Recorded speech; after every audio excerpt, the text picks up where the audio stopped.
flags and their rights. That's what we do. Yes, I know.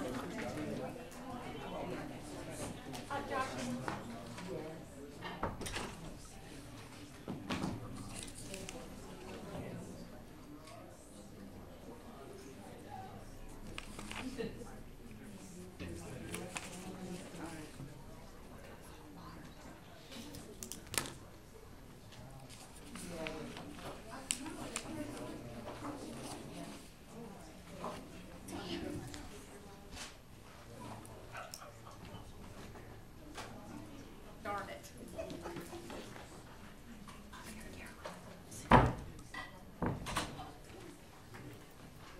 In my head.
Good morning, ladies and gentlemen.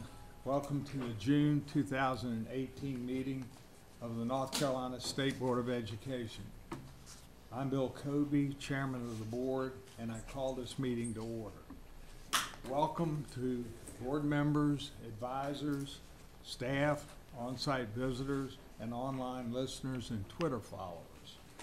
For our visitors and those listening online, today's agenda involves our board committee sessions, and tomorrow's agenda is the official meeting when the board will vote on its action items. I will now read the ethics statement that is required of us.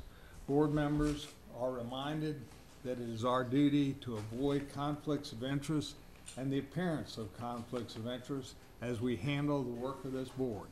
Does any member of the board know of any conflict of interest or appearance of conflict of interest with respect to any matters coming before us at this meeting? If so, please state them for the record. If during the course of the meeting you become aware of an actual or apparent conflict of interest, please bring the matter to the attention of the chair.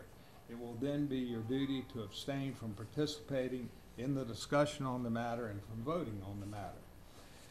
As most of you know, the legislature's proposed budget was released last week.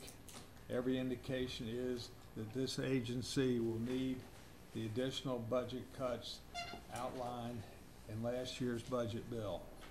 The board's hope that the estimated $5 million in cuts would be reversed. Since it didn't happen, we will begin conversation later today with the superintendent outlining a general plan to address the cuts outlined in the budget.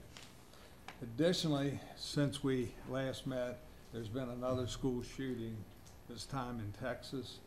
Our thoughts and prayers are with the families, students, and teachers, administrators, staff, and the community of Santa Fe, Texas. Students need and should feel safe at our schools, and I am pleased that the General Assembly has supported a number of new safety mandates for the public schools, both traditional and charter schools. Board members, you have seen the agenda for a week and have had an opportunity to review it. I ask if there are any requests for changes to the agenda. If not, I request a motion for approval. So moved. Motion by Mr. Alcorn, second Second. by Mr. Duncan. All those in favor of the motion say aye. Aye. Anybody opposed, no. Motion stands approved. We now, yes, I have two conflicts that I can disclose before the meeting. okay, sure. Item A2A, Guilford County is one of the approved counties on the list for the Digital Learning Initiative. Okay. Item EICS 12, Restart Application Submissions, I believe Guilford County is also on. Okay, I'm not sure I'll still be here for that item. okay. I have to leave early. Please note that. Can you repeat it, Mr. Duncan? Yes, it would be action, it would be item D3H, I believe. EICS 12. Okay, thank you, Mr. Duncan. As you know, the statutes establish training requirements for the board. We participate in issue sessions to help the board fulfill its statutory duty of hearing and discussing matters that may have policy implications. We will now begin our discussion on homelessness in North Carolina, which has policy implications for our schools and our students. Today's presentation follows our May 2018 planning and work session where we discussed homelessness. Today's presentations should help us make connections to the priorities of our strategic plan, Whole Child North Carolina, and collective impact. I turn now the program over to Ms. Donna Brown at this time for instructions as to how we will proceed. Ms. Brown. Thank you, Chairman Kobe. Good morning, Chairman, Superintendent Johnson, board members, advisors, and folks who may be listening in. I am Donna Brown, Director of the Division of Federal Program Monitoring and Support. I am joined today by Jan Moore, who is the Assistant Director at the National Center for Homeless Education. I'll share a little more about Jan before I hand off the podium to her a little later. Last month, as Chairman Kobe indicated, I brought to the board an item which was revisions to the dispute resolution policy for homeless students and their families. And I shared at that time with you that in 2016-17, over 30,000 students and other children had been identified in North Carolina as experiencing homelessness. Today, I'd like to share with you some additional information around the topic of homeless experiences so that hopefully it will give you some additional context and perhaps frame any future conversations that this board would like to engage in with other education stakeholders, policymakers, and I believe even as identified last month, perhaps housing authorities. Since 2010, the North Carolina Department of Public Instruction has managed the homeless education program through a contract with the Serve Center at the University of North Carolina at Greensboro. Not only has it been a smart thing for us to do from the beginning, but it's a smart thing now because the Serve Center is also home to the National Center for Homeless Education. NCHE is a technical assistance center funded by the U.S. Department of Education to provide technical assistance, support, and resources to folks dealing with homeless issues across the nation. And it has been greatly beneficial to North Carolina to literally have them down the hall from the North Carolina Homeless Education Program as thought partners as we develop policies and procedures that support these families across our state. Today, this is a brief outline of what we'll be sharing. We're going to give you a little more information about the education for homeless children and youth, a little more data. We shared some with you at the last meeting, and we shared a little more as follow-up. I believe that was provided to board members as it related to some of the counts by district in North Carolina. We're going to look at some data in the national context today. And then we're going to talk a little more about family and youth homelessness, who these students are, and then start a discussion about the intersection of housing and education. So the Education for Homeless Children and Youth program is authorized under Subtitle 7B of the McKinney-Vento Homeless Assistance Act as amended by Title 9, Part A of the Every Student Succeeds Act. States receive funding in proportion to their Title I Part A state allocation. They do retain a portion for state administration and state activities, and then the remainder is made available through a competitive grant process. Schools must comply with the requirements of the Education for Homeless Children and Youth, regardless of whether or not they receive funding. One of the biggest compliance pieces initially is that they have to have a local liaison identified. I was a local federal program director in a small county in the northwestern part of the state back in 2002. Part of my job was submitting data to this department and discovered at that time that we had 0 homeless students identified in our county. And I say this to acknowledge that a lot of work has been done at the department with the support of the state board to first and foremost know who these students are. Until we can appropriately and effectively identify these students, we have no way of ensuring that they are able to beat the odds and that we have more success stories in our state for these children. And this is a very timely conversation today because, as you can see, this is a nod to a PBS broadcast series on students who had, in fact, been able to beat the odds. So I think it's great that we're starting this conversation today.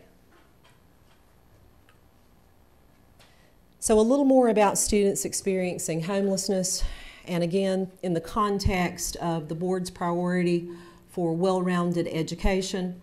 These students tend to have a higher rate of special education needs.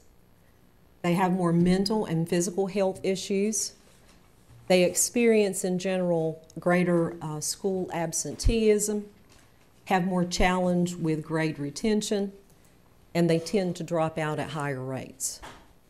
They also face unique challenges and barriers specific to their population, their lack of a fixed nighttime residence, their frequent moves from school to school that result in a challenge in providing them with equal access to school and the supports that they can be provided there for their educational success. The good news is, because everyone wants to know what can we do, that one of the greatest impacts on homelessness in general is education. And we know, and research has shown, that we can in fact break this cycle of poverty and homelessness through effective education and reducing those barriers to make sure that these kids are quickly enrolled and stay in school.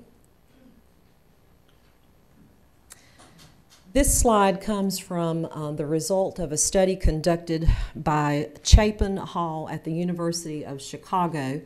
They engaged in an initiative called the Voices of Youth Count, and it resulted in some data points that I think are very interesting. I believe they were published back in November of 2017. You have a link to the full one-pager report at the bottom of the slide. Some other interesting information in there, but did want to call your attention to how homeless students fit in with other populations or subpopulations in terms of risk factors for being homeless. So you can see in the middle of the screen that the youth who are in households with annual incomes of less than $24,000, and so in some part we would consider those to be our economically disadvantaged students, have a 162% greater chance of becoming homeless. Over to the right lower part of the screen, following this in terms of highest risk, unmarried, parenting youth have a 200% greater chance of experiencing homelessness.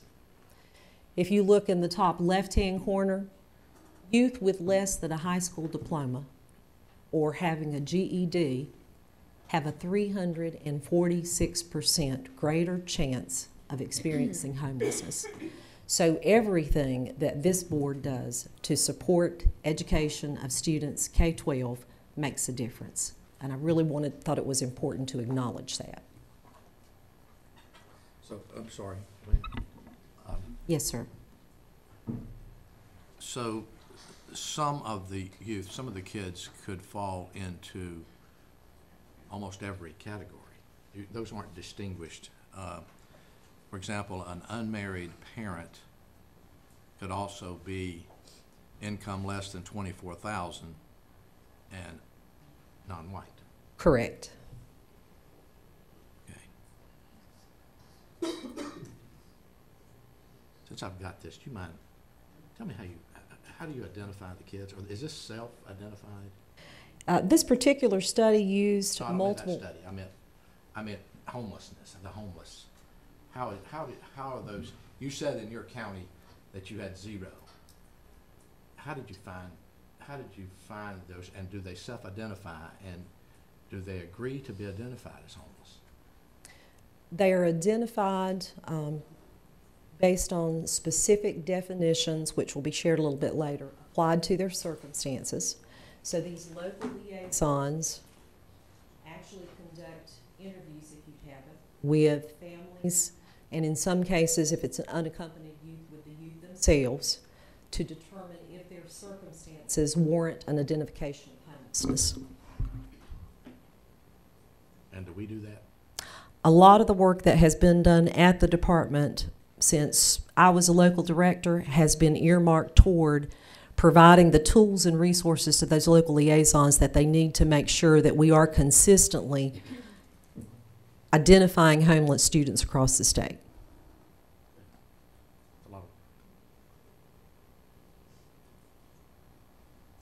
Some additional data points in the context of national numbers. Now, the 30,000 plus that I shared with you last month was based on 2016-17 data counts here in our state. The data you see on the screen reflects 2015-16 counts because these are the most current official counts at the national level. So I did want to point that out. So you'll see from 2015-16 to the numbers I provided to you for 16-17, there has been an increase up from 26,377 identified in that time. Compared to the national number, so across the nation, we have over 1.3 million children and youth experiencing homelessness. You can see that there are a large number of these students who are identified as having learning disabilities. There's a good number who are also English learners.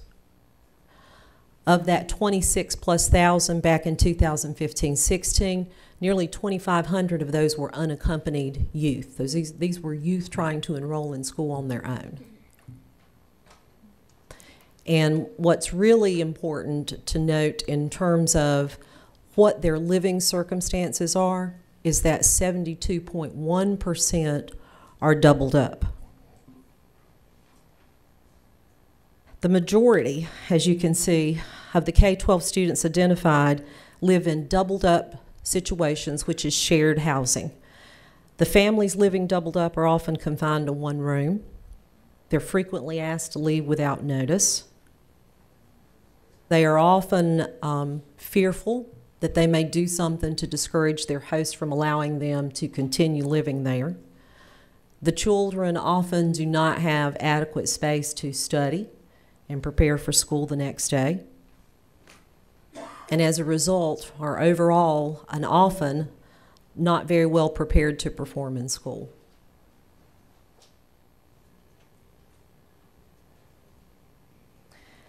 And now if I can get the technology to work, I always give that as the disclaimer in the front. I'd like to take the board through a guided simulation to have a little better understanding of family and youth homelessness. So you'll have this on your screen, but if you will indulge me and let me guide us through the main screen, because I hate for you to get too far down in the weeds on your own, because I know we have time limits today, and I want to make sure that Jan has an opportunity to share her information as well.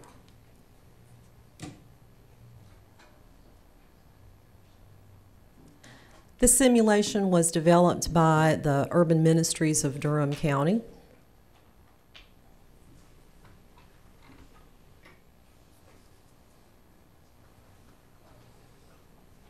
And I have to be very careful not to call it a game. Game implies you can win. Simulations often do not result in winning circumstances.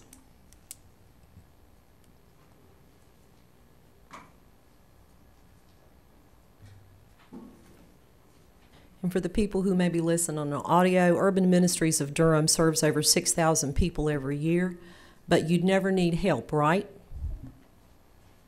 So we can prove it or accept the challenge, and I'm going to accept the challenge.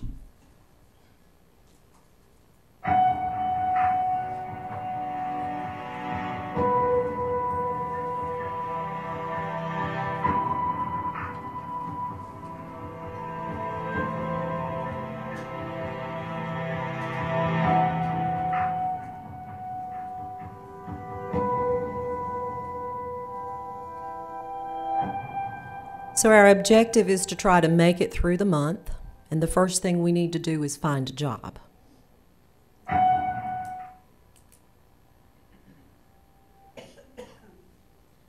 So I can choose from second shift, working in a warehouse, $9 an hour. I can work as wait staff for $2.13 an hour in tips. I can work as an office temp for $9 an hour. The hours vary, but I'm going to choose office temp.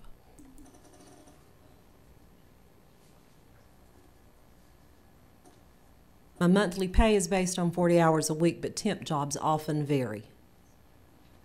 My monthly pay before taxes is $1,440. My take-home pay is about $1,224. That makes my weekly pay $306. The Affordable Care Act requires you get health insurance. The good news, your child is covered by the state. The bad news, you aren't. Which plan do you want? And if you can see the screen, Miss Taylor. Can't see the screen. I can't see that orange. Maybe I can see it on mine.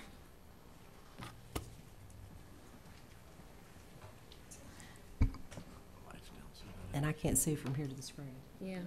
Can somebody see it? Remember the disclaimer.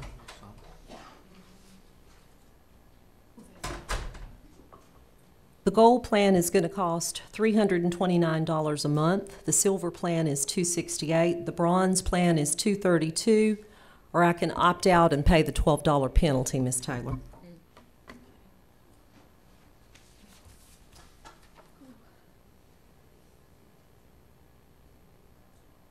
And this is day 2, and I have $1,000 in the bank.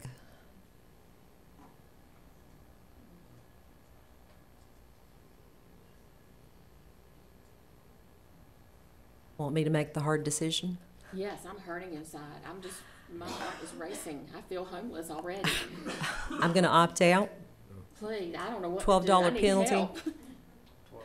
When the penalty for not buying insurance is so low compared to the cost of coverage, it's no surprise that low-income workers like you are opting out altogether.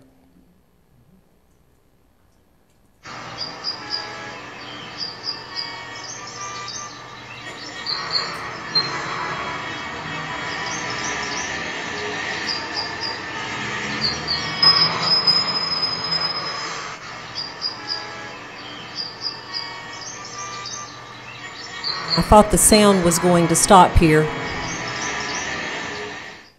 I opted for a rent that was medium range in the ranges provided. If I had slid the toggle back and forth, you would have seen that the farther away I live, the greater the cost of transportation increase. So I chose a mid-range. In general, folks spend an additional 77 cents on transportation for every mile away from their job that they live. Your new apartment is too small for your stuff. Mr. Alcorn, what do you want to do? You can rent a storage unit for $45. You can have a yard sale, or you can ask a friend to store it. And I will tell you, anytime in this simulation, if you are asking a friend, you literally have to log into Facebook and ask them if they're willing to do it. So, Yard sale. got it.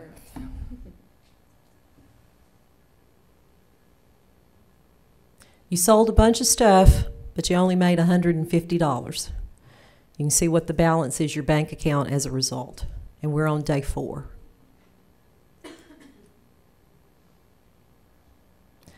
The local community college is offering an online course in computer science, which could be your ticket to a higher paycheck. But the class costs $200. What do you want to do, Miss White? Sign up? Or maybe next semester? I'm probably gonna wait till next semester. A family friend sends your child a card. Inside is $10. I'll answer this one, it's tough. What do you want to do? Give your child the $10 or keep the $10? I'm a good mother, I'm going to give it to my child.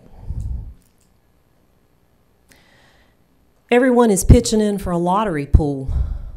What do you want to do? And this one's pretty easy. I don't play. It may seem like a waste of money, but for people like you who have no 401k or savings account, sometimes those lotteries can look like an investment in a better future.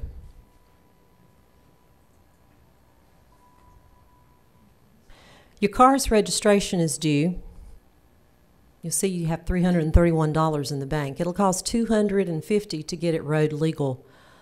What do you want to do, Mr. McDevitt? Pay the money or take your chances? Take my chances. You'll save money in the short term, but you'll have to pay a $100 late fee for waiting. And if you get pulled over, you're looking at $1,500 to get your car back. I only got $331, right? Correct.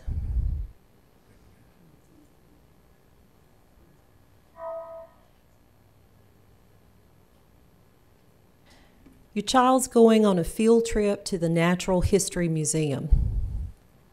The trip costs $15. Dr. Oxendine, what do you want to do? Pay the money or don't pay?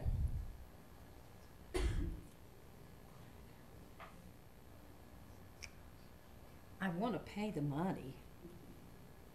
I want to pay the money. Hooray, it's payday. It's day 10 and we now have $622 in the bank.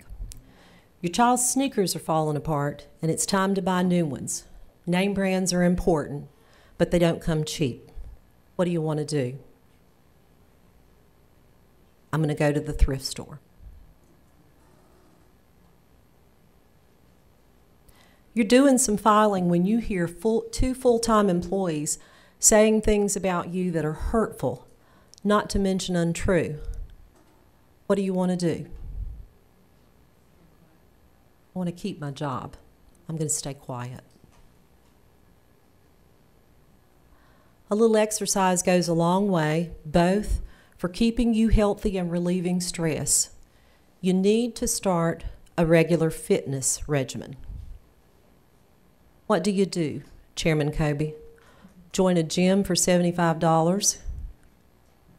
No, I ask a friend to be a running buddy. And it makes you go to Facebook and ask them, so we'll just exit that out.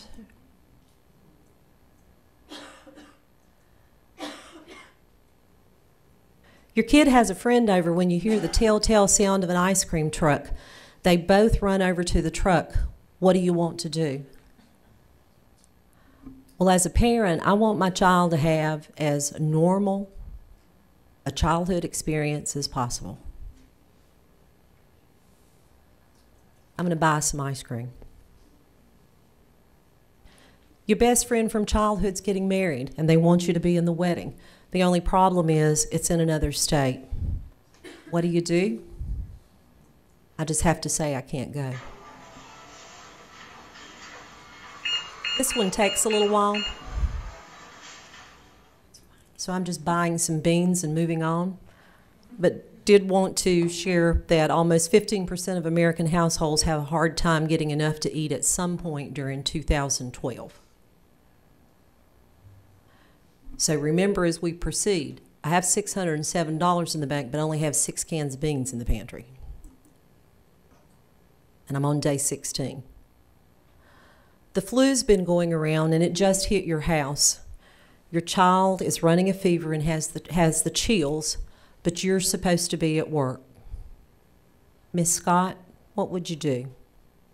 Stay home from work, send them to school sick, or leave them home alone?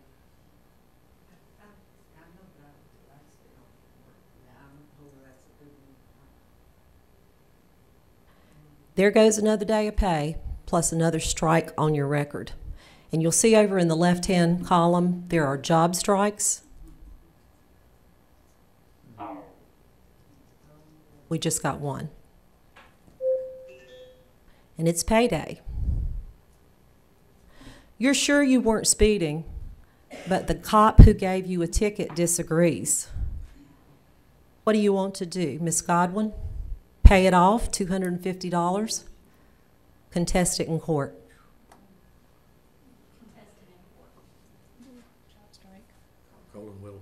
You get the ticket dismissed, but you had to spend the whole day in court and pay a $50 court fee. And you got another job strike. Your child wants to join an after-school sports team, which requires a physical and a uniform. What do? Mr. Griffin, you can say yes. It's going to cost $50 for the physical and the uniform. Or you can say no. Say yes. You're working at a retail store helping prepare for a grand opening. As you grab a $25 vase, it slips from your hand and shatters, and nobody sees. What do you want to do? Well, I'll take this one. It's tough. I've got 2 strikes against me on the job already. I got $746 in the bank. It's only day 19 getting through the month. I'm going to hide it. Hi, I'm calling from Consumer Collections Corp about the overdue charges on a vehicle in your possession. Hello? What do you want to do? Hello? Make a payment? Hello? Hello? And hang up. If you don't make a payment, your car could be repossessed, just like 1.3 million autos that were repossessed in 2012. And remember, I live 25 miles from work.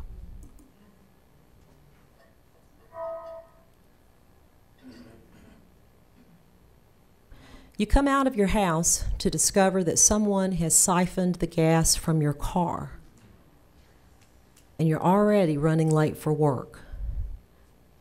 Mr. Duncan, are you going to take the bus? Are you going to call in sick? Are you going to ask a friend for a ride? Ask a friend for a ride since you can't find anybody on Facebook. And they won't let us do that, so how do we proceed? So you're going to be limited to taking the bus or calling in sick for this simulation. Take the bus. It takes 3 buses and 5 times longer to get to work than it would driving, and so you lose a couple hours of pay. Your car has been repossessed. Guess you shouldn't have hung up on that creditor. Since you can't get to work, your boss has to let you go. No jobs equals no more paychecks. And I'm going to stop there if we can get the light.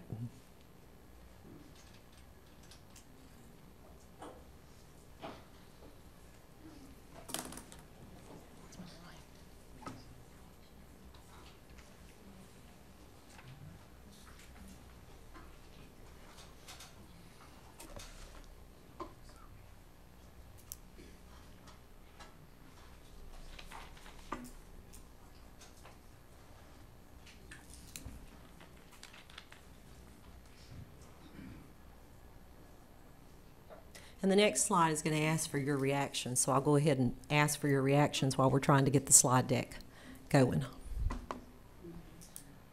I'll jump in. Donna, I say thank you for sharing this with us. It's revealing, and I think it ought to be required of everybody. Lawmakers, policymakers, IHE students, faculty. I think it brings a human piece into that. My follow-up to that is that my wife and I are involved in a lot of benevolent things. Community Housing Coalition, a thing called Neighbors in Need, and a foundation that does some things, some other things we do personal. And my earlier question about the identification is associated with my reaction here. So much, I get it. I never want to take away their pride. And so, you do a lot of things anonymously. You pay a light bill just because and never know who did it. But often this person just doesn't want to be in the system as homeless or have that stigma. And that's a real challenge to find through means that are out there and still help them maintain the kind of dignity and lack of stigma that they want.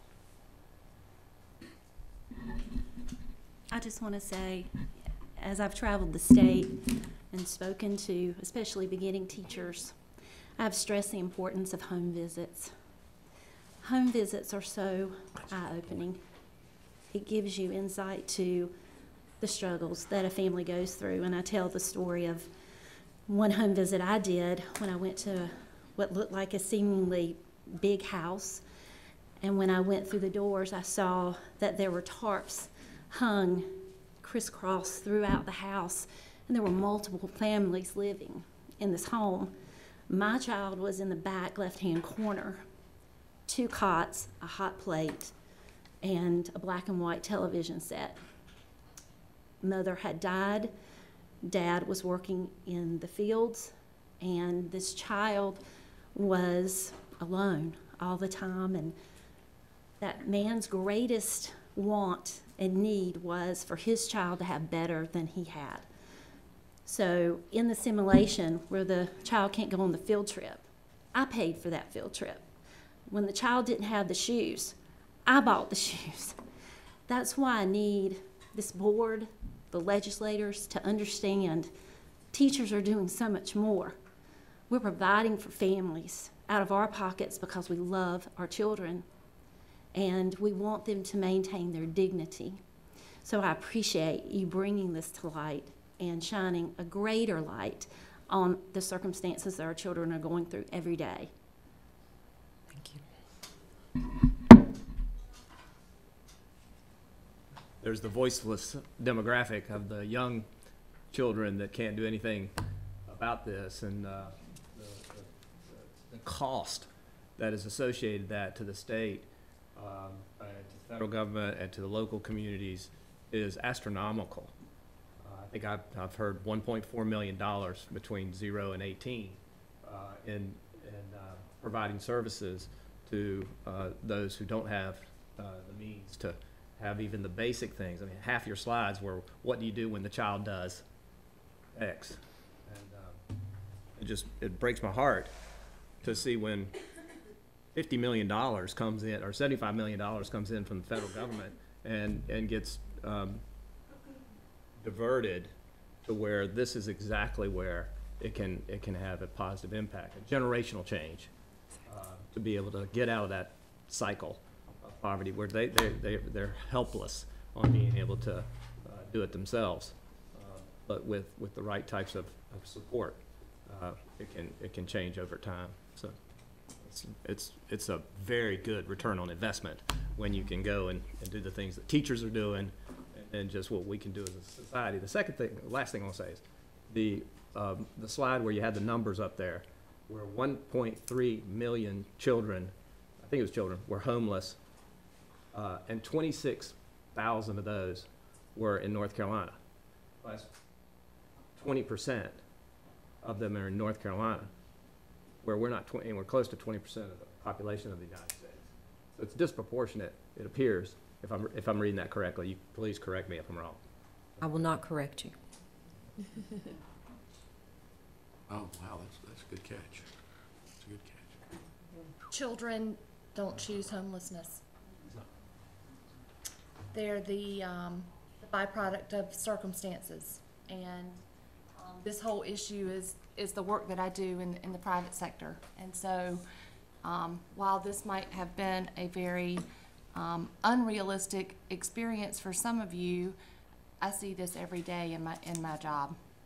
And Wake County is one of the most affluent counties in the state. Yet 10 minutes from here, over 65% of the children and families live in poverty. I have 80 students that come to an after-school program, all who are, I'll categorize them as at risk.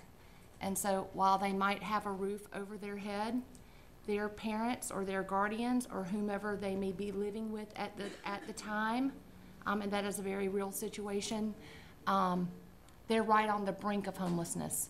And so what I would want to bring attention to is while we may have 30,000 that qualify for the topic or the designation of homeless, we have many, many, many, many more families who have more month than they have money.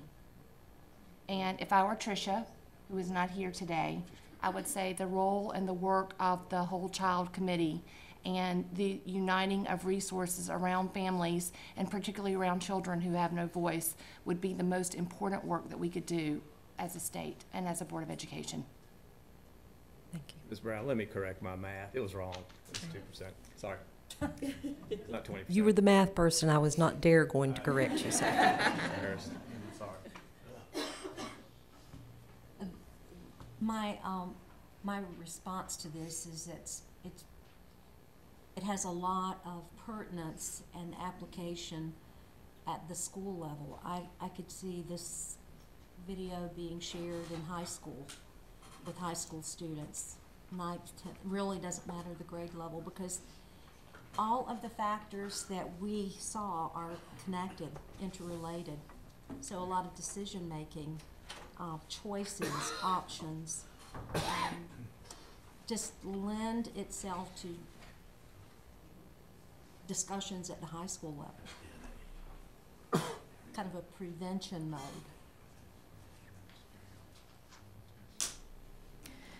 Okay, if there are no other reactions, I'm going to share the podium now with Jan Moore. As I mentioned earlier, she's the Assistant Director at the National Center for Homeless Education, which is based at the Serve Center at the University of North Carolina in Greensboro. She provides technical assistance to staff at school districts and state departments of education and presents at national and state conferences on issues related to educating homeless and highly mobile students. Jan also has a 20-plus year history of advocating for at-risk children and youth, both as a volunteer guardian ad litem for children in foster care and as a surrogate parent for students with special education needs. Ms. Moore. Donna, can we, how can we access that, scenario? The link should be active in the presentation. Okay. And if it's not, I can provide a direct link to Dr.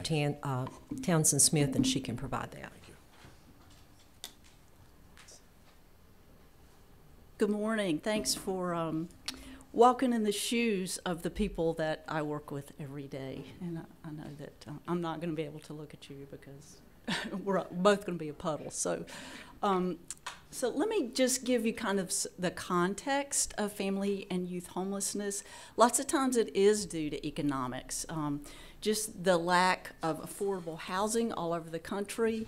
There is no place in this country where you can work a 40-hour work week at minimum wage and be able to afford housing.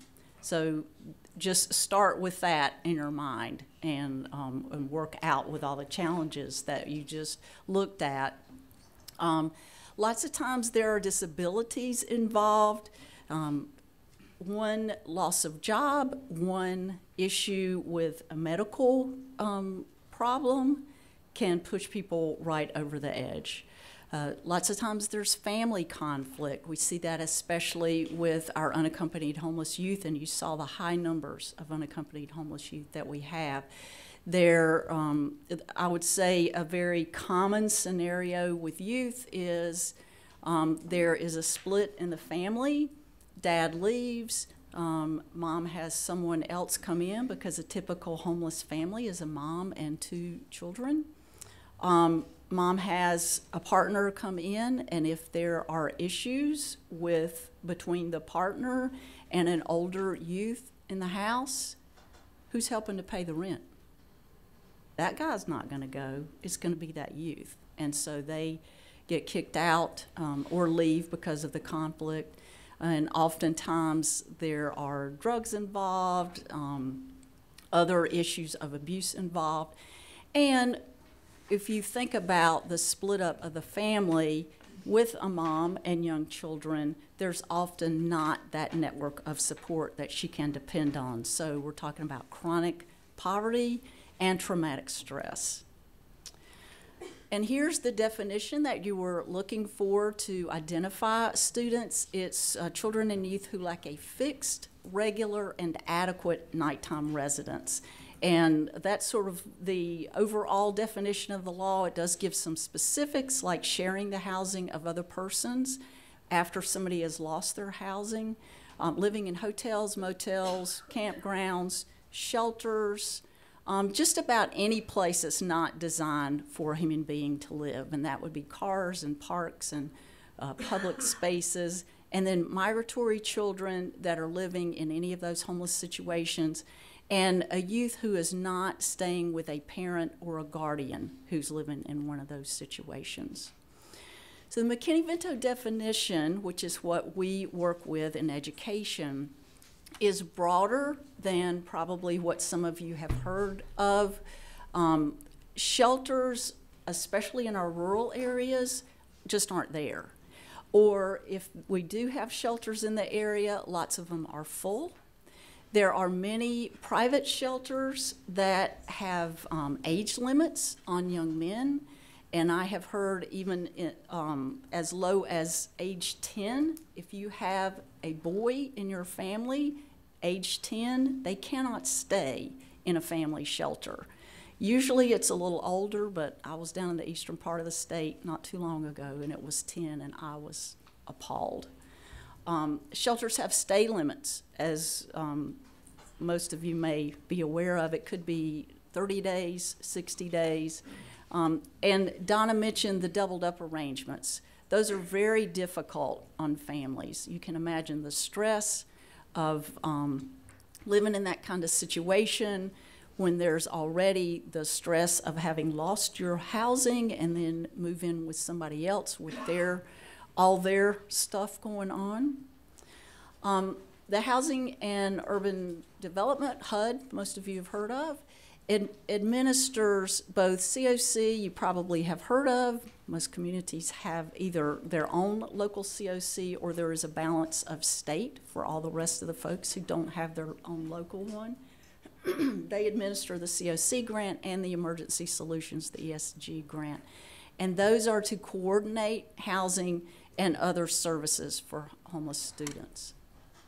And I will say, in answer to your question about being very sensitive to students, I would never, when talking to a homeless student, I would never use the word homeless because there is such a stigma. I would talk about living in a temporary situation, living in an unstable situation, being in transition. I would never use that term homeless. The key elements in those COC funded, which remember those are HUD funded, we're looking at prevention assistance. Usually that's a one-time financial assistance to be able to avoid eviction. There are emergency shelter, rapid rehousing, which the research has not shown that to be terribly effective for families. There's permanent supportive housing, but that has to be only for those who have a disability. And then there are those wraparound services, so case management kind of services. And you probably have picked up that there are definition issues.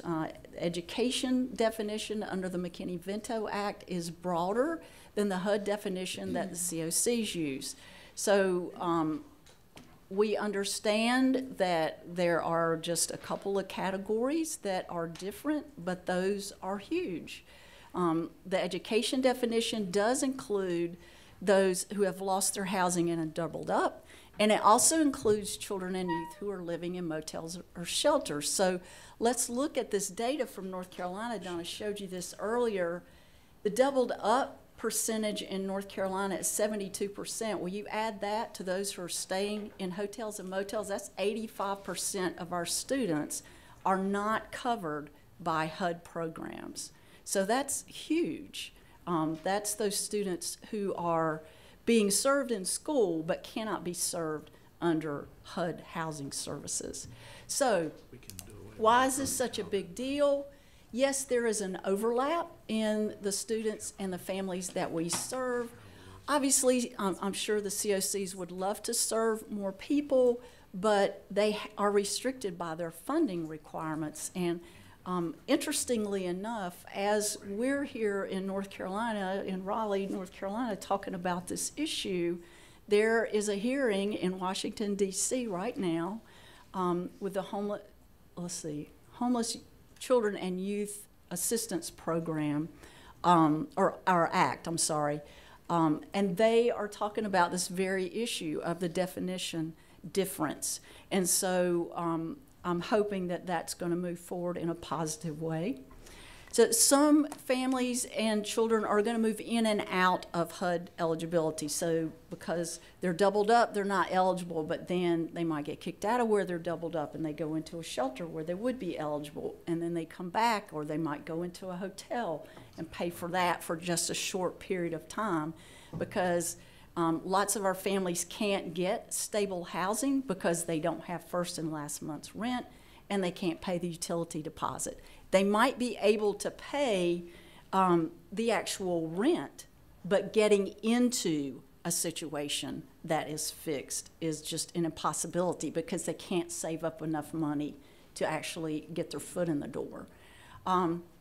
Obviously, we want our educators at the table when decisions are made, because we need input on things like, okay, HUD, if you're, or a COC, if you're going to place a family in a more permanent situation, could we have some input on where that is so it would be near the child's school of origin? Because the child has the right to remain in the school of origin if that's in their best interest. And it certainly would be a leg up if we could be able to do that. So we want to make sure that we are there at the table and that we are listening to children and youth and families so that they can share their voice too. Just a little bit of information on COC programs. They have to establish a coordinated entry process, which is basically a one-stop shopping.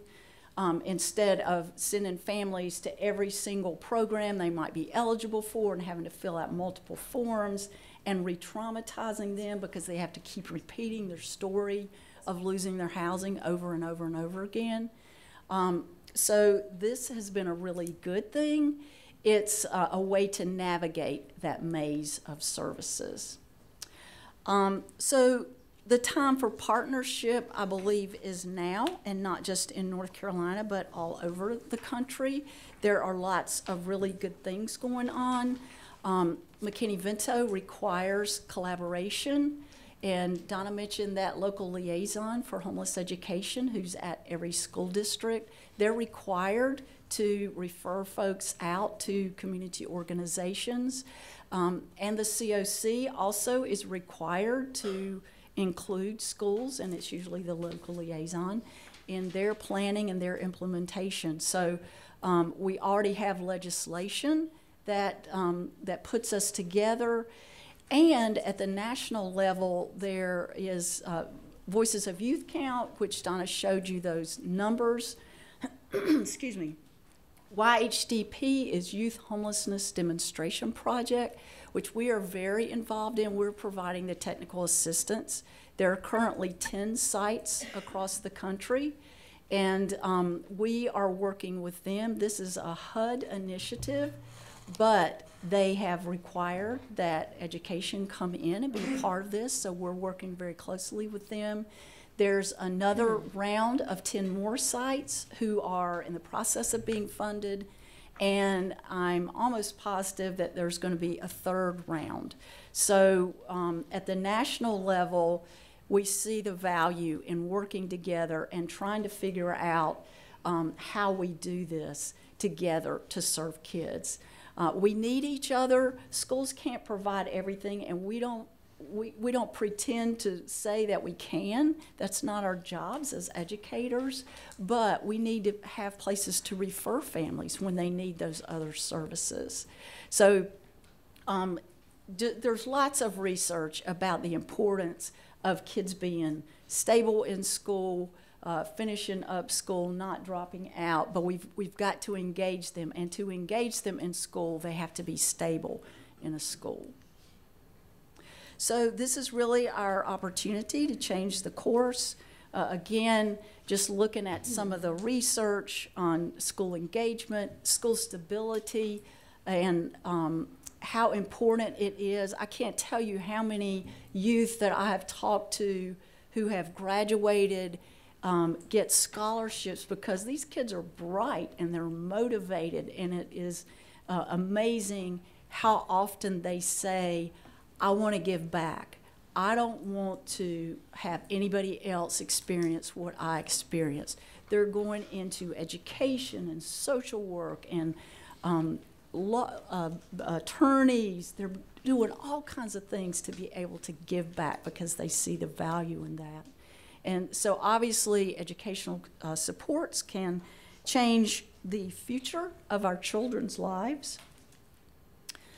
School clearly is right in the middle. That's where the kids are. So it makes sense that we would be in the middle of any kind of a situation. Everybody agrees that housing and education should work together.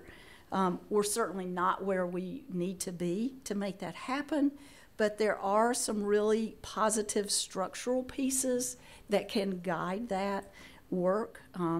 Most of it is just at the beginning, like the YHDP work, but I feel good about the direction it's going. I think it gives us some promise. There are all kinds of challenges that we need to overcome, but again, I mentioned that hearing this morning with the Homeless Children and Youth Act, people are sitting down at the table to talk about working together, and I'm just very encouraged that you guys are interested in this because when we talk about chronic absenteeism, this will be huge. If we serve homeless students like we should, think of where your chronic absenteeism rates would be if we got them in class as they should be every day. So definitely some challenges to overcome, but I'm really hopeful about where we're going in the future. So I wanted to leave just a few minutes in case you guys have questions for me or for Donna.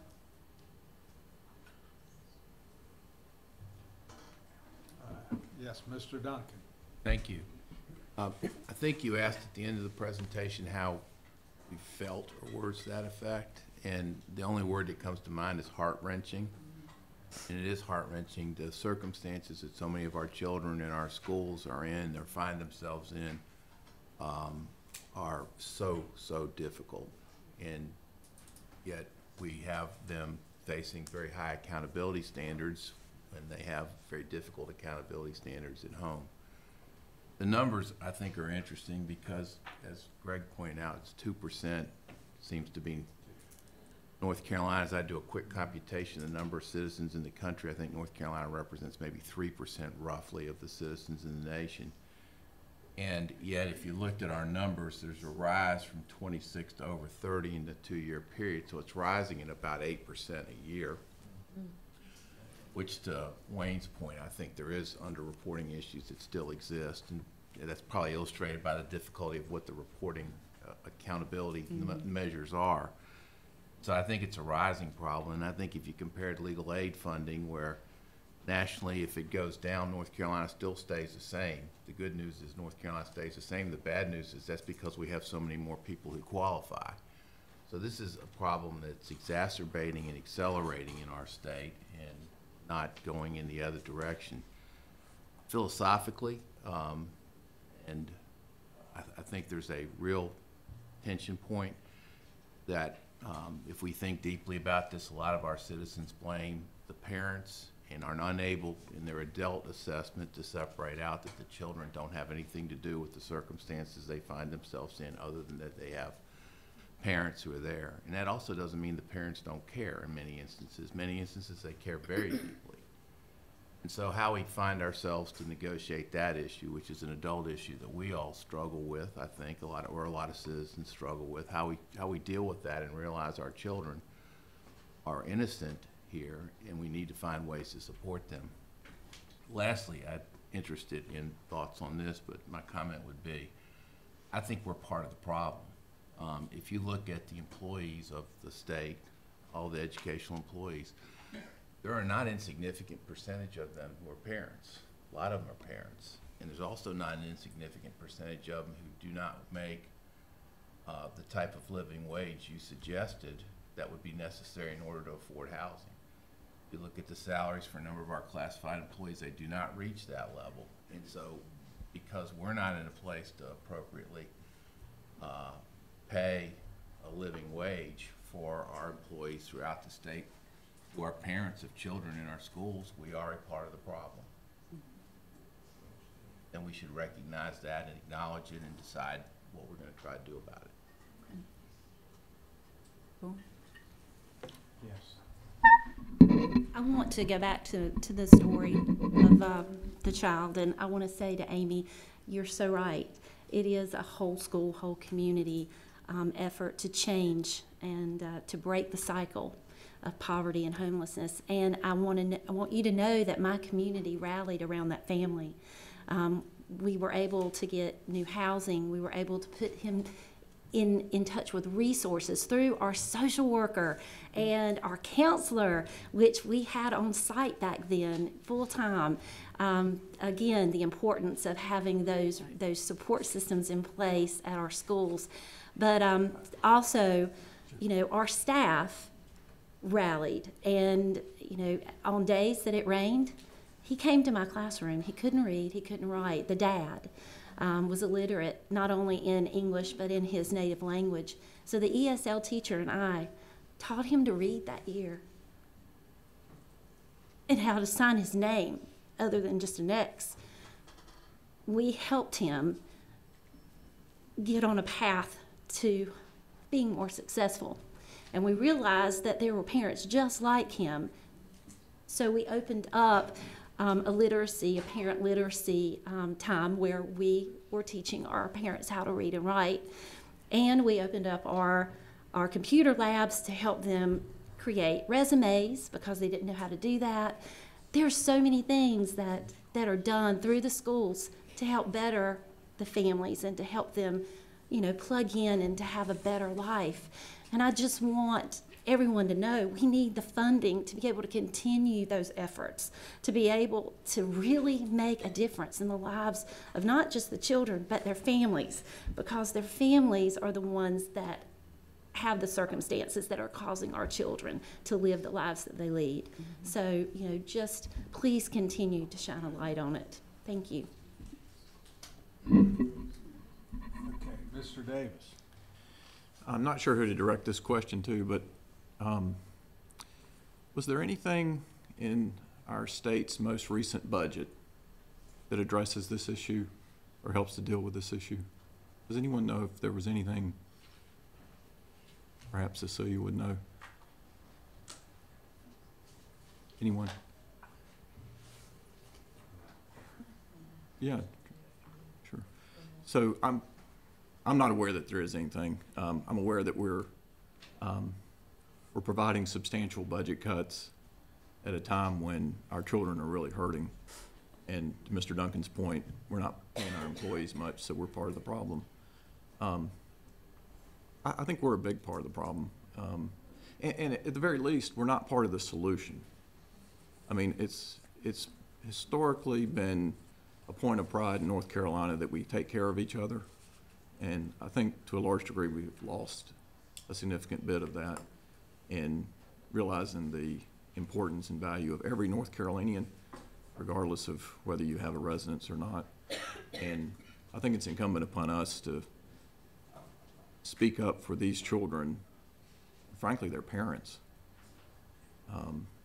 and challenge our government that we are all a part of to take on that responsibility that we've historically taken to, and we've all benefited from to some degree. I know my family has. We're a bunch of mill people who got out of that kind of life largely because of the support of public schools and public university system and a series of other supports that helped us get out. And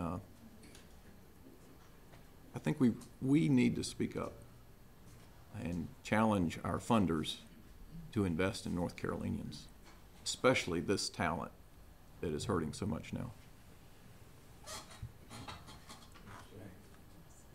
Okay, we need to wrap this up in a bit, but I see your hand, Dr. Oxendine and Ms. Willoughby.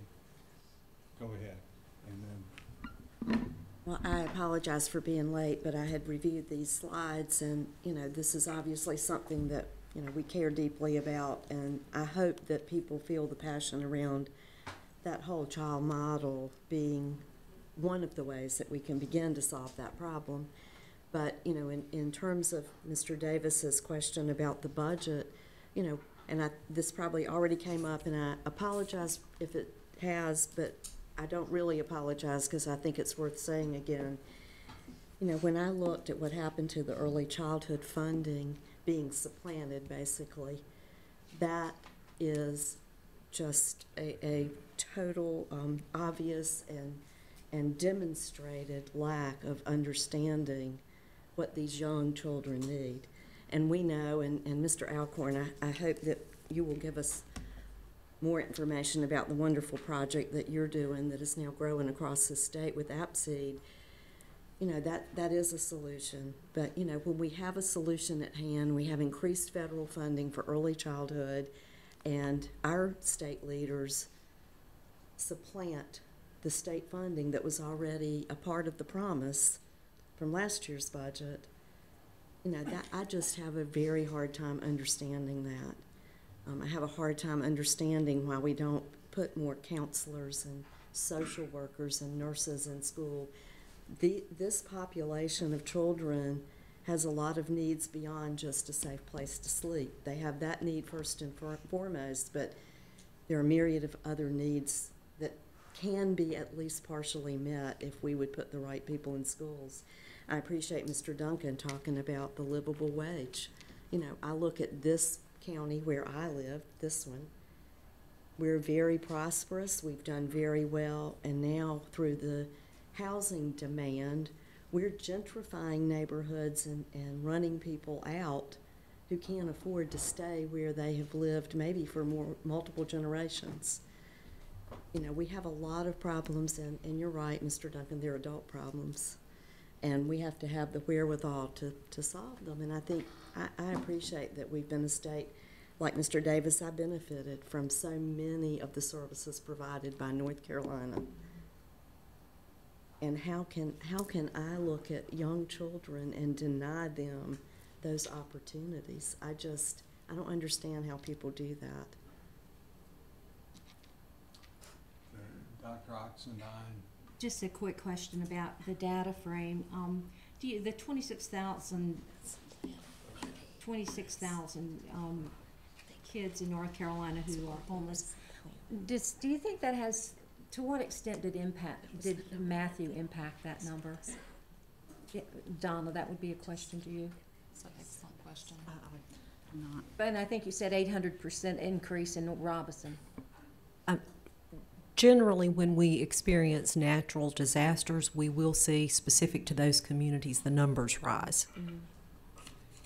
So I don't know specifically about Matthew. I could go back and pull some information. It's just a question. I'm just wondering the impact of Matthew on that 26,000. It may not have had any impact, but have to look at the numbers over longitudinally. Just curious. That's it. I'm not sure what impact that storm had, but we do see a rise every year. So even if that storm had an impact, I mean, we went from 26,000 or 15-16 to 30,000 16-17. So the numbers are still rising. Well, thank you very much for this insightful presentation. We appreciate it very much. Sadly, today is the last day for our principal of the year. He will be replaced next month, and he won't be able to be with us tomorrow. So I'd like to take the liberty of adjusting the agenda for a special recognition of Mr. Jason Griffin. We thank our Principal of the Year advisor for his tenure and all his contributions to the board discussions over the past year.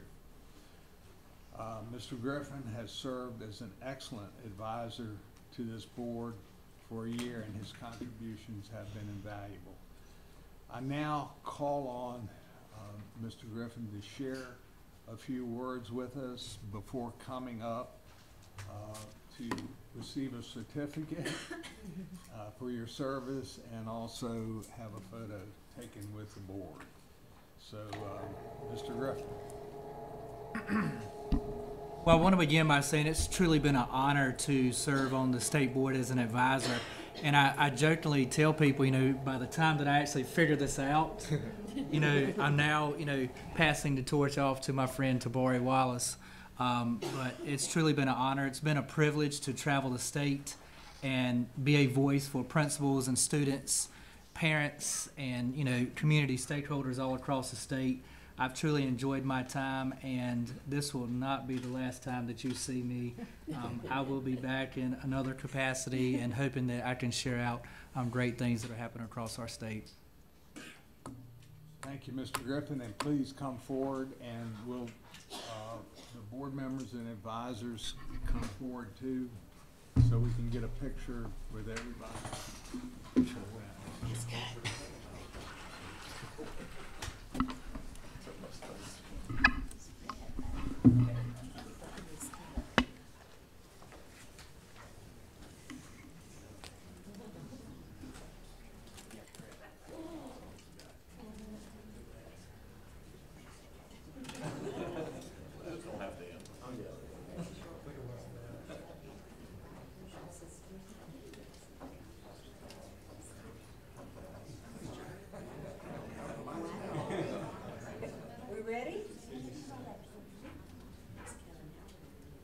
And 1, 2, 3. One more. 1, 2, and 3.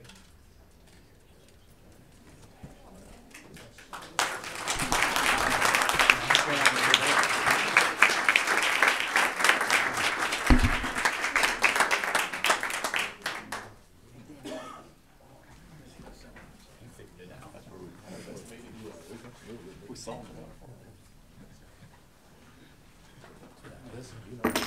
That's right.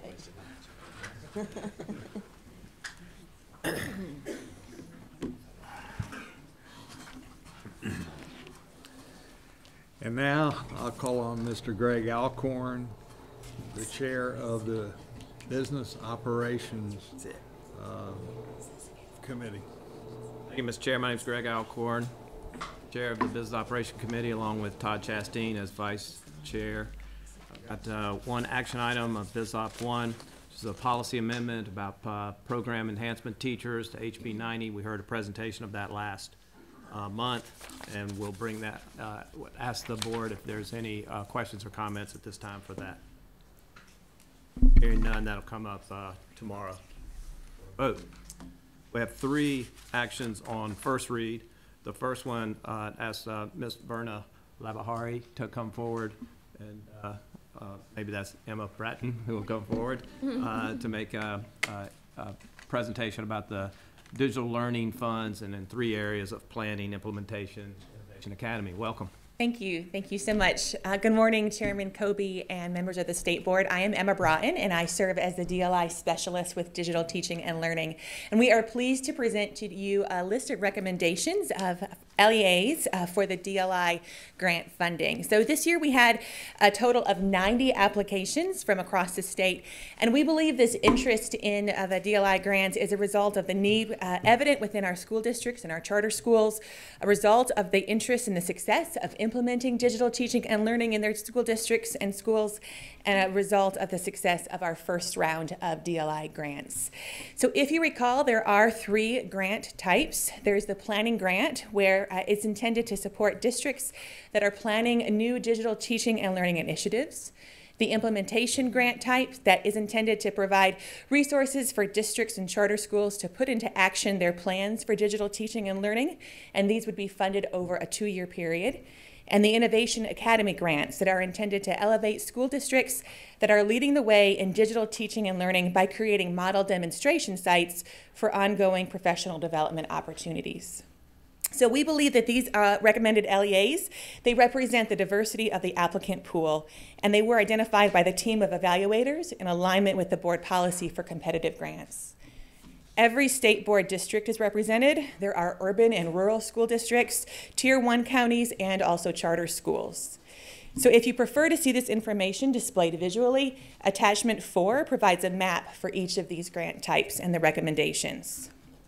Of the 36 LEAs that applied for a DLI planning grant, and based upon available funding, we are recommending that 8 school districts and 2 charter schools be funded. Of the 41 implementation grant applicants, we are recommending that 19 school districts receive grant funds, and 12 of these school districts received planning grants in the 2017-18 school year, and we're excited to see them take the next steps to continue this work in the implementation stage. Then, of the 13 Innovation Academy applicants, 4 school districts have been recommended for funding. So through this process, it really confirms to us that there is a need for supporting districts in their digital teaching and learning efforts. Many of the applications continue to focus on providing professional development resources and on providing stipends and funding for teacher substitutes to engage the teachers in this work. So based upon your approval, this month, each LEA will receive a notification letter with comments from the evaluation team that's specific to their application. Then for the grantee recipients, we have scheduled an informational webinar and support based upon the available funding. We'll plan to distribute the allotments as quickly as possible at the beginning of the next fiscal year. Thank you for your ongoing support of the Digital Learning Initiative and the work occurring across the state in our districts and charter schools. Thank you. Excellent report and presentation. Any questions or comments from our board? Mr. McDevitt. Yes, question. I noticed a provision in the budget. I'm not sure these two are related, but I want you to confirm that it is or is not. That one says replaces the $2.4 million of recurring funds for the digital learning plan with non-recurring funds. Is that this money? That's the planning grants? I would probably ask Verna to come to speak to that specifically for you. Good morning, Chairman Kobe, members of the board. So yes, there is a provision in the budget that essentially says, we had a recurring line item of $6.4 million recurring, and that changed from 6.4 to 4 million recurring, and 2.24 non-recurring.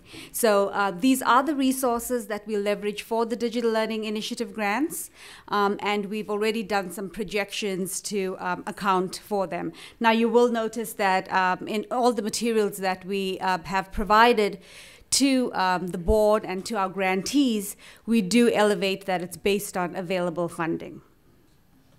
Yes, but at least for now, the non-recurring funds and the opportunity for the other applicants who may have had some very good applications or opportunities, those are now at least postponed until the legislature chooses to move that either in a non-recurring way or non-recurring or a recurring way. Yes, so each year we have had grant applications. So what we may choose to do as the Digital Learning Initiative is maybe scale back on our grant initiatives for the out years, but for the immediate future, I think we're okay. Yeah, so what we've committed to, we're good. Yeah, I understand that. Mhm. I'm concerned about, I mean, you have very well laid out those that, a number of them that have applied. Yes. And I'm assuming that those are good applications, it's just not enough money to fund those. Is that fair to say? Well, it was a very competitive process. Yeah, good.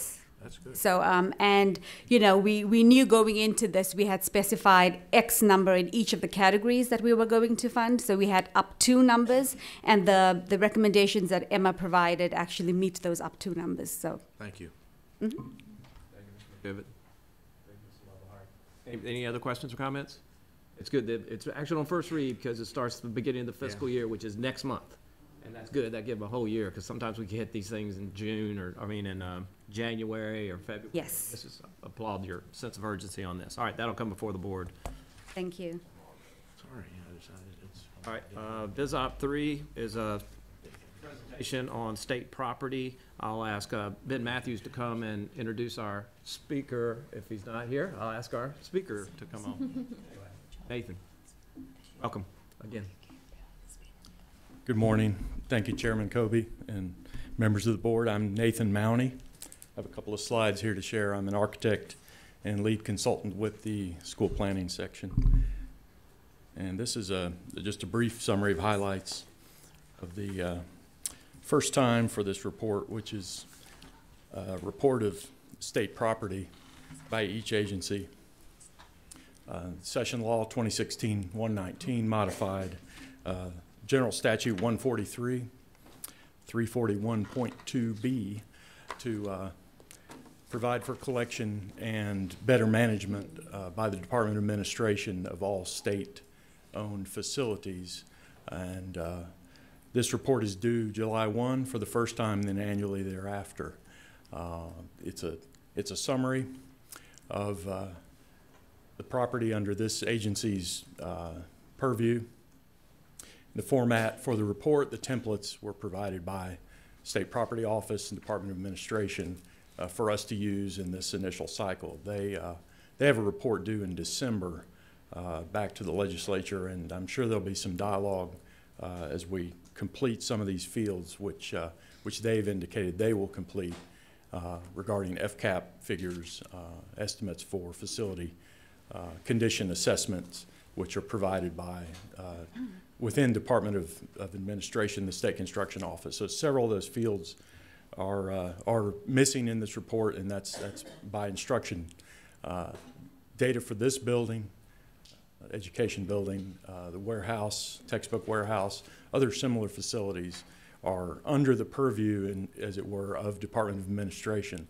They're directly managed as part of the state central facilities, if you will. So they're not included here as well. Just a summary of some of the highlights that are in this report. The residential campuses, Governor Moorhead, School for the Blind, those facilities, Eastern and Western Deaf Schools, and the NCAT campuses in Cullowhee and Ocracoke. It's a number of buildings, 72, I believe, across those 5 campuses, about 600,000 square feet of space in those buildings, and occupants is sort of a full occupancy load, both students or trainees, as well as staff and faculty and employees of those facilities. So that's what's contained in this report in these 80 pages, and I'll take any questions if you have any. Any questions, comments, colleagues? 80 pages, about 1 million square feet, lots of buildings. What's the anticipated action? What do you think what kind of response, or what's the response to this report, potentially? I think the response will be, that's hard to anticipate. This is the first time. Yeah. It will become routine, I think. Okay. I think the purpose at this point is to confirm and build, edit the database, try to hone in on its accuracy statewide. So I think we've done that with these facilities to the best of our ability in school planning. We manage capital projects on these campuses, as you know, and that's a quarterly report that is on your consent agenda, I believe, for tomorrow. So we have some 15 to 18 numbers escape me, active projects across these 5 facilities, these 5 campuses right now. So as that work is done, it will inform this database and add to its accuracy. I think that's the intent in the legislation. Do you have any recommendations or observations about the value of all the properties, the future of them, the status of them? I don't have recommendations other than recognition that funding is desperately needed for many of these facilities for maintenance to begin with, but renovations in many cases.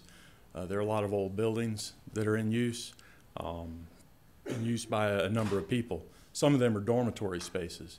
And so we prioritize things like fire alarms and life safety code improvement projects when we can. We request R&R funds each year. Questions, comments? 80 pages. Thank you very much. Could I ask one quick? Yes, sir. Mr. McDevitt. It's been a while since I've looked at these things on a daily basis. Do we still set aside a % of the overall budget into R&R, or is that an appropriated separate amount? There are amounts that from time to time are appropriated for specific projects. Each So it's year, appropriated to the project? Yes, that's one way. If the legislature sees fit to write a line item, if you will, for renovation of a building or a key R&R project. And then there's a lump sum that's provided to OSBM each year, usually. And that's usually typically split between the university system and other agencies. And then we supply a request for all these campuses, a combined departmental request, as do all other agencies, for R&R projects. It's a priority list, if you will. But we no longer set aside a % of the overall budget for that purpose. It's an appropriated amount based on negotiations in the General Assembly. Is that in right? my time here, that's been the case. Okay. And then for other specific projects, they would use revenue that is what we used to call lapse salary money, basically. It's money that goes back in the general fund at the end of the fiscal year.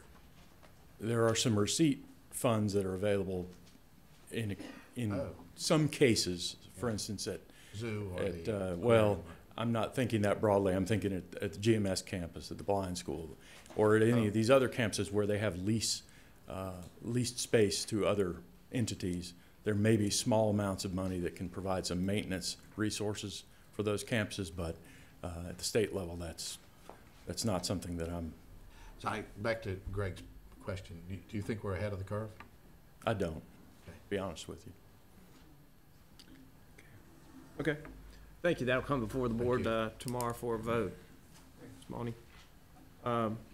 Biz Op 7, Mr. Levinson or Ms. Schiles will come up and discuss the pre-approval policy change in finance and business. Good morning. This is a standard annual request of the board to provide prior approval to make adjustments to the salary manual, the allotment policy manual, the student accounting manual, and the benefits manual, so that we can incorporate and implement any legislative changes. It is basically due to the timing of the budget and the fact that we have by law 10 days to allocate out the initial allotments to the school districts, which does not provide us sufficient time to bring this formally to the board. It does only request approval that are legislative items, for instance, the state salary schedule, and if there are items that require specific state board approval, these will be brought to the board in subsequent meetings. Questions, comments? Yeah, Chairman Kobe. sounds like we need to do this on action on first read so that you can get to work, right? Yes, sir. Because it looks like the budget will be wrapped up one way or another in just a few days. So let's move that to action on, without Yes, sir. objection, No. let's move it to action on first read. Thank you. Thank you. Okay, we'll move to discussion items. If there's nothing, I'm sorry, did I jump on that one? Discussion item Biz Op 4, which is also a policy amendment relative to the innovative school district Ms. Schaus, you're still there. Yes, sir. Good job. This is a policy item related to the innovative school district and provides the allotment policy related to the allocation of funds to this entity in a new program report code. Much of the language, much of the requirements of how these schools are funded is stipulated in legislation. This references the general statute 115C 75 for the allocation amount. It does provide some special provisions which are relating to when the allocations are provided to the innovative school district, as well as the basis of their average daily membership. It is somewhat, the special provisions are somewhat consistent with a lab school, but this is a hybrid of an LEA lab school type entity, so it is in a separate program report code. I'm happy to answer any questions related to that. Any questions or comments on that one? Sense of urgency on that one, Ms. Schaus? Based on the fact it is up for discussion, yeah. If there's no objection, it could go on action on first read, or we could, based on the timing of the call in July, we could also have it as discussion and action at the pleasure of the board. Mr. Chairman, I don't see anything controversial about this, or if... Okay, without objection, we will make that action on first read also. Thank you. Last one I've got is policy, VISOP 5, another policy amendment. There's nobody standing up there. And this is about the digital learning initiative and making an amendment to that. Oh, you're back. Good morning again. This policy update is intended to reflect the changes in the request for proposals that were approved by the board. So we'll have the 3 types reflected in the use of grant funds in that policy amendment. This appears to be connected to the VISOP 2, I think it was, or yeah, it's connected to that. So it is. Yeah, I'm not trying to rush these through, but I think if it's okay to move that to action first read, be fine. Without objection, we'll do that too. It's good to get things off the agenda. Yes, sir. Great. Okay. Thank you. Thank you. You're welcome. Last is the contracts, and if anybody's got any questions about that, please don't hesitate to ask or make comments on them. Does anybody have any? Ms. Willoughby. I was just, in looking at them and thinking about the cuts to this department and the state funding that we will not have after this fiscal year, I wondered, and maybe this is a question for the superintendent, I guess, the contract number 8, the state funds that are being directed to that contract, where are those state funds out of your office, or? Why don't you let me get with my team, and if that's we can get you a precise answer on that. Okay. Okay. Anything else? Mr. Chairman, that concludes our committee report. Okay, well, thank you, Mr. Alcorn, and now we'll keep plowing on and turn to our new chairman of Student Learning and Achievement Committee, Ms. Becky Taylor. Thank you, Chairman Kobe. I am Becky Taylor, along with Dr. Olivia Oxendine. We do chair the SLA, Student Learning and Achievement Committee. We have several action items coming before us today. Last month, the first action item was presented last month by Mr. Carl Logan, and it's concerning the driver's ed training. Instructors or minimum requirements for them, and of course he explained the input process, which was very extensive. It has been reviewed by DPI School Operations Division, DMV, regional workshops, lots of input, and so basically this is just to bring it into align with statute. So we will vote on that tomorrow. SLA 2, the driver training requirements. This one actually is has had the same input process. There are just some edits and changes for clarification to pull it into a line with our State Board of Education goals as well as state statute. And then that will be voted on tomorrow. SLA 3, this would be the Education Advisory Committee.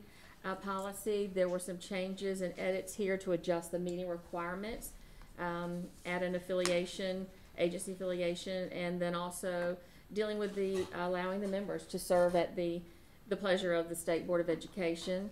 And this item was vetted, went through DPI, Internal Rules Committee, legal staff, so it's pretty straightforward, and we will vote on it tomorrow.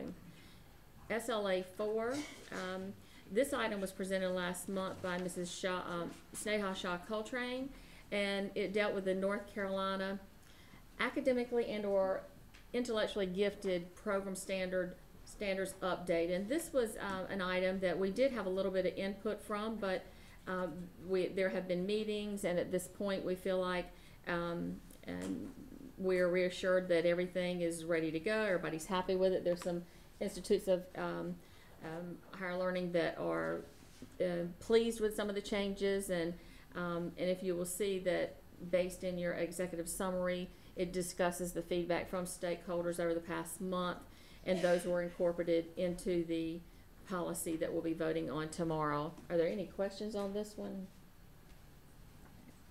And then SLA 5, amendment to the course for credit policy for credit recovery updates. And this is an item that also Mrs. Sneha Shah Coltrane presented, and it's one that I think there was of great interest to many of us around the board table last month, and actually has been a discussion that's been before us in the past year a few times. And there's been some, in our Friday update, there was some information that was provided, giving us some numbers because we had requested to see exactly how many students this involved. And as you will see from the data that was provided, it looks like only about 1.5% of our high school students are actually earning course credit through this particular credit recovery program. And of course, at this point, we're hearing from our LEAs that they really do want to retain the flexibility,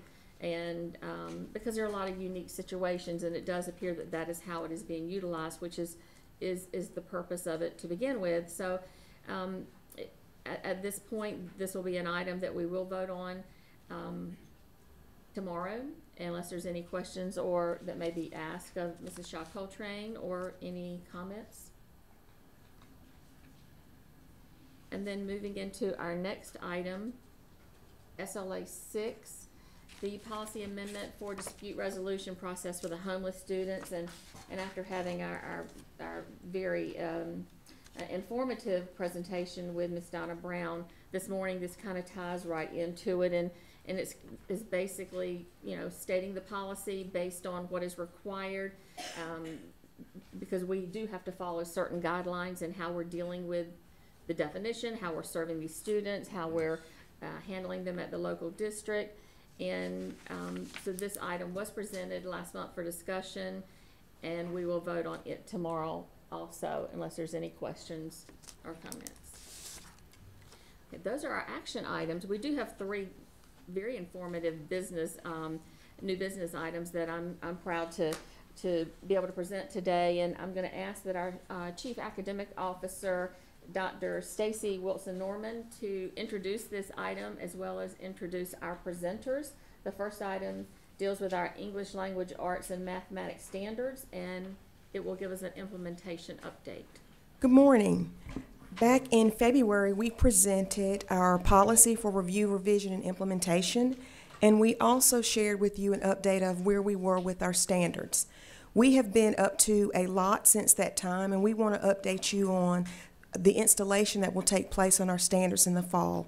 Christy Lynch-Ebert will provide you with the activities that we have engaged in from February up until now.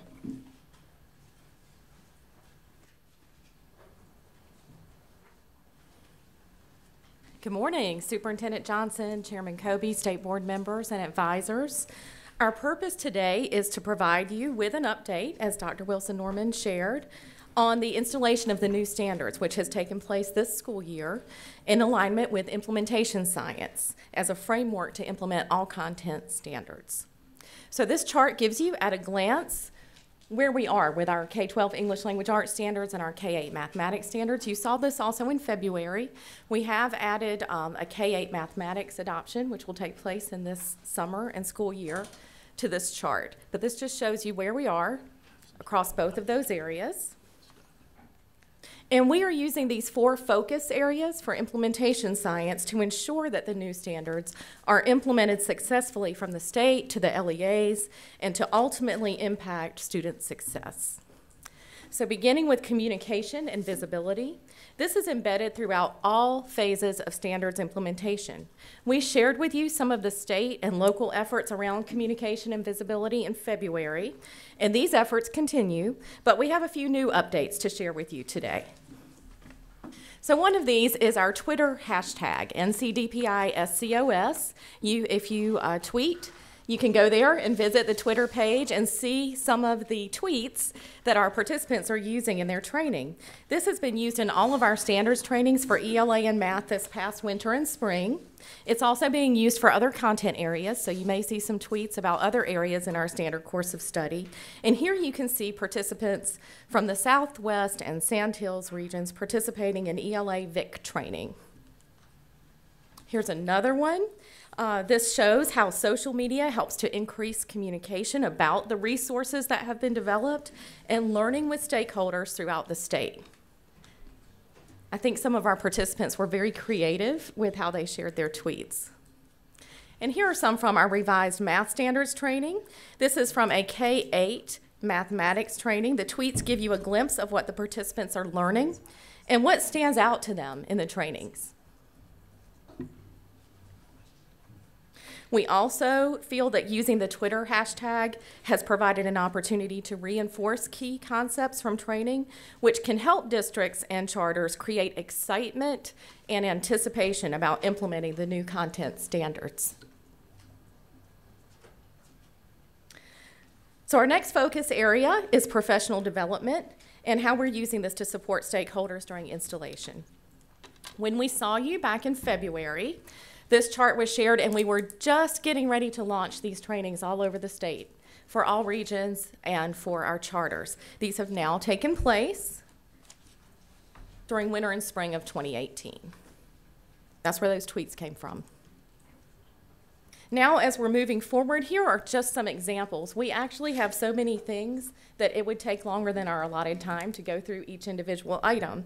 But we wanted to give you some examples of some of the professional development opportunities for the new standards. In February, you heard about the virtual implementation kit for English Language Arts, which includes digital resources to support stakeholders in the implementation of the standard course of study. We wanted to update you and let you know that 100 standard-focused lessons will be added in June and August of this year. These target the expectations of the standards and do not name a specific text, so they can be adapted by teachers. Also within the VIC is the Canvas trio of courses, and this has really been the foundation for understanding the standards. They are self-paced, self-guided courses. We are noticing that lots of stakeholders are taking advantage of this resource to learn about the standards. We are also in the process of developing 3 new virtual self-guided learning opportunities over the summer. These are based on stakeholder feedback. And in September, a facilitated course on standards-focused, text-centered instruction will be guided or facilitated by members of our English Language Arts team. The Math Collaborative for Mathematics Learning is a research practice partnership that includes the University of North Carolina at Greensboro, DPI, institutes of higher education, and school districts across the state where teachers, district and state leaders, school administrators, mathematicians, researchers all work together to support mathematics education in North Carolina. This collaborative started with our high school math courses 1, 2, and 3. It is expanding to K-12 for the 18-19 school year. Finally, K-8 Mathematics is providing 2-day regional training this summer on the revised standards for districts and charters. This is a continuation of the spring training, but with larger teams that include teacher leaders with the district leaders, and they are focusing on their local standards implementation plan for the 18-19 school year. So moving right along, In terms of technical assistance and coaching, this helps us focus on enabling the support structures that can build upon the skills that are gained through professional development so that they are sustainable. This chart gives you, again, at a glimpse, some of the resources that have been and will continue to be developed and used to assist school systems with technical assistance for the new standards. We have a lot up there. I'm going to show you just a few examples rather than go into great depth for each one of these. So here's an example that just took place last month, a couple weeks ago. We had an ELA webinar with a focus on sharing local implementation plans. And you can see 6 school systems listed on the chart who participated and shared their local plans. We had about 130 participants, and I'll show you a little bit of what they shared. These are some examples of their local implementation plans. They're sharing with one another so that they can learn from each other and build upon what the great work that's already happening. So there's Alamance, Burlington, Robinson, Cumberland, and then we also had Nash, Rocky Mount, Charlotte, Mecklenburg, and Wilkes counties, and there's another glimpse of their plans. It's also worth noting that additional plans are being collected from across the state, and we're putting these in a collaborative space. So lots of examples for LEAs and charters to look at. Here's an example from math. This is a couple of screenshots of the K-8 Instructional Frameworks. And these frameworks provide an approach to how you might pace clusters of standards based on research and the progression of content for each grade level. Here's another example for math. This is a resource for technical assistance for parents. And this shows you grades 6 and 8, but these are available for all of the grade levels. And the parent guides will be provided with the instructional resources to help parents at each grade level to know what to expect in their child's mathematics instruction. So our last focus area with implementation science is research and evaluation. During this stage in the process, which we call installation, this past year we've been installing the standards, we have used focus groups to inform materials development and refinement. We're implementing feedback loops through the instructional materials and websites. We're incorporating evaluation as a component for all training and support documents. We're collecting information from internal and external stakeholders and inviting them to inform materials, resources, and professional development. As an example, a retired veteran math teacher of 45 plus years continues to work with our teachers and our students in some of our schools, and she shares with us her feedback on implementation of the standards on a regular basis. So all voices are heard. This is a screenshot of an evaluation that we use consistently for the winter and spring trainings for English language arts and mathematics during their professional development sessions. The responses are being used to inform future training and support, but also to help us know how the information learned will impact local standards implementation. So I'm not going to read these responses to you. You can see them, but we did have all regional districts represented, including charters and the virtual public school and residential schools. And the majority of our participants were satisfied or very satisfied with the quality of training, 97% of them, and the materials and resources, 98%. But 99.5% said that the information they gained is going to impact their local implementation. And that is the goal we're shooting for. So we were very pleased with that feedback. You can see the ways that they're planning to use the training to impact local implementation. And other responses that you see down there at the bottom, those include things like working with leadership to determine next steps, developing Canvas-based training, summer professional development at the local level, and other decisions for using the rich materials that were shared. We thought it would be nice for you to see some comments from the stakeholders themselves. So I'll take a moment to just let you read. These are from English language arts participants.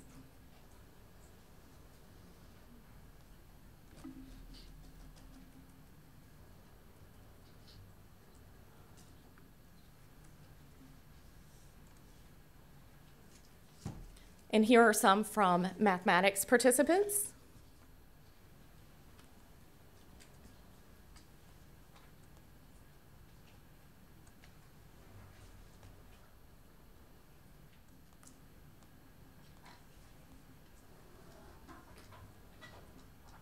And one last example, this is an example of a survey we did last year as part of our ongoing efforts to improve mathematics education in North Carolina.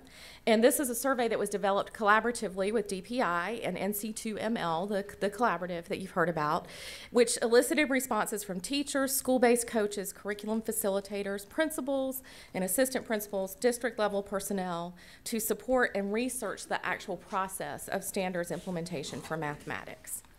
So all of that information informs our current and future work. So we said we'd bring you an update today for what happened since February.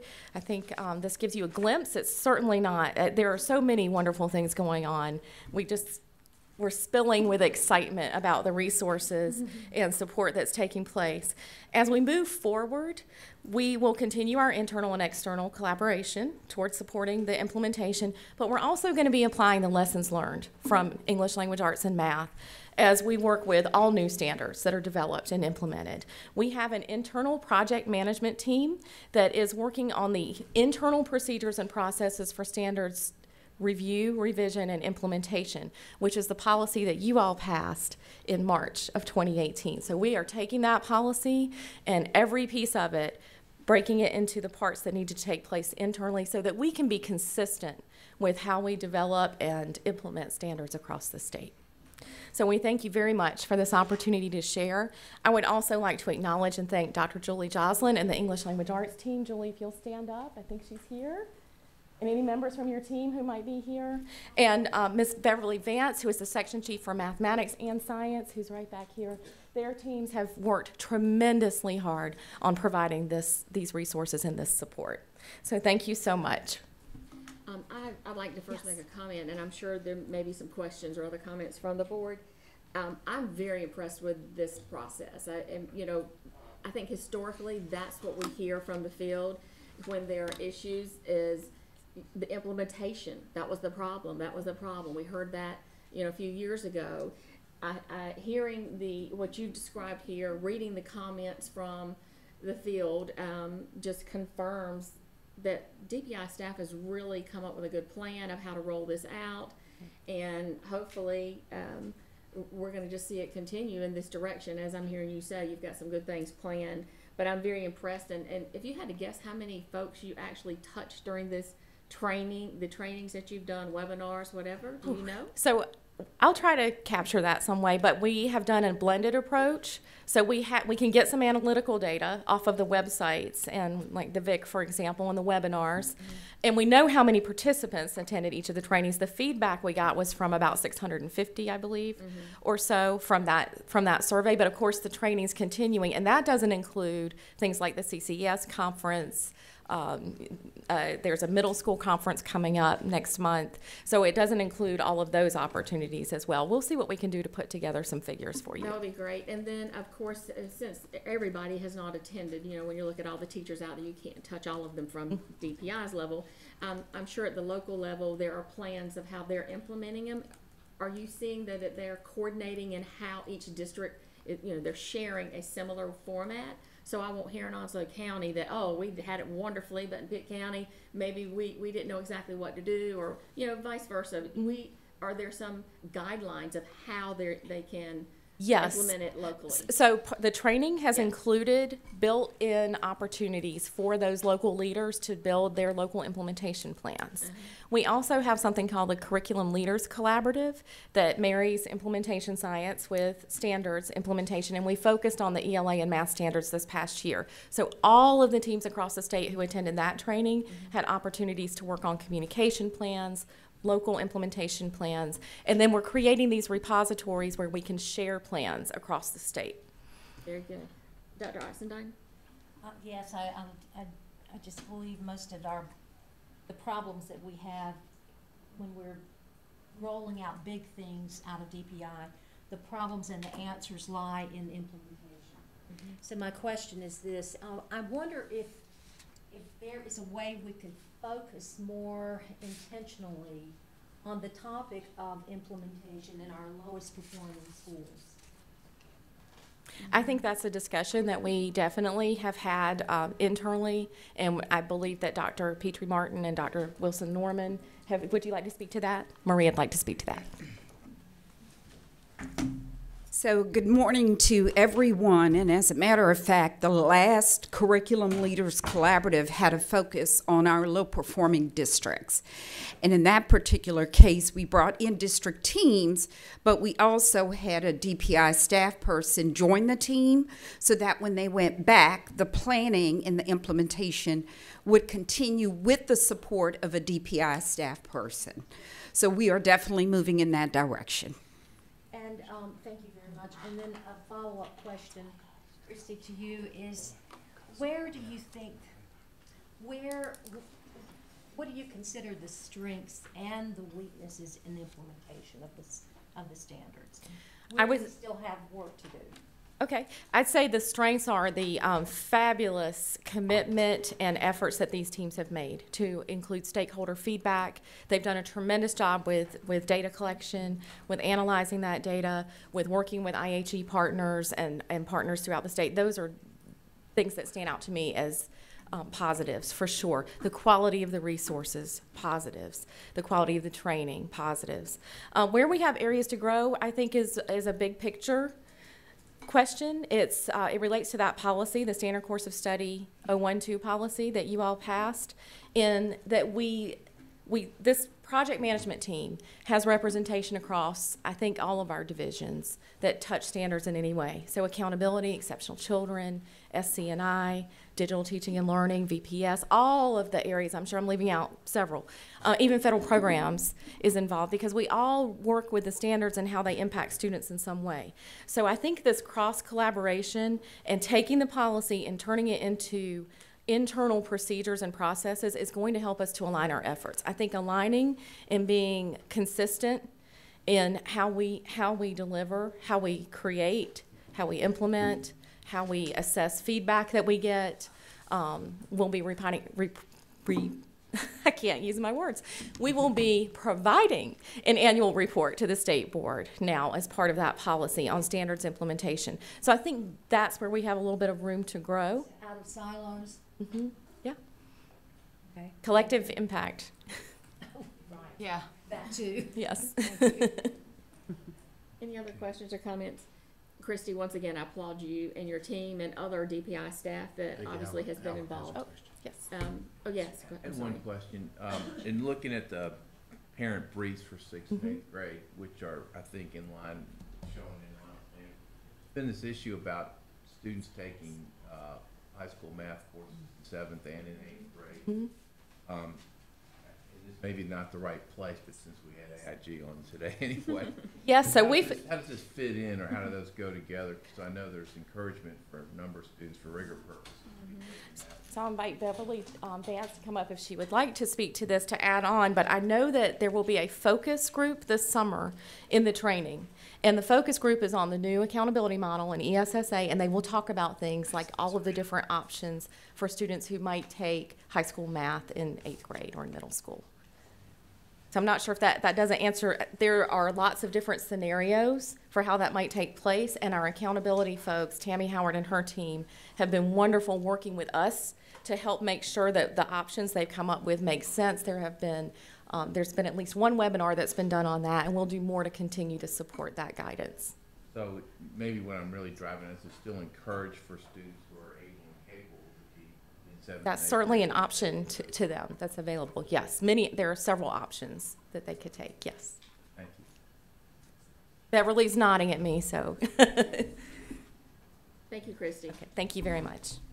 Okay, we're going to move to our next new business item, the NCVPS continuous improvement efforts.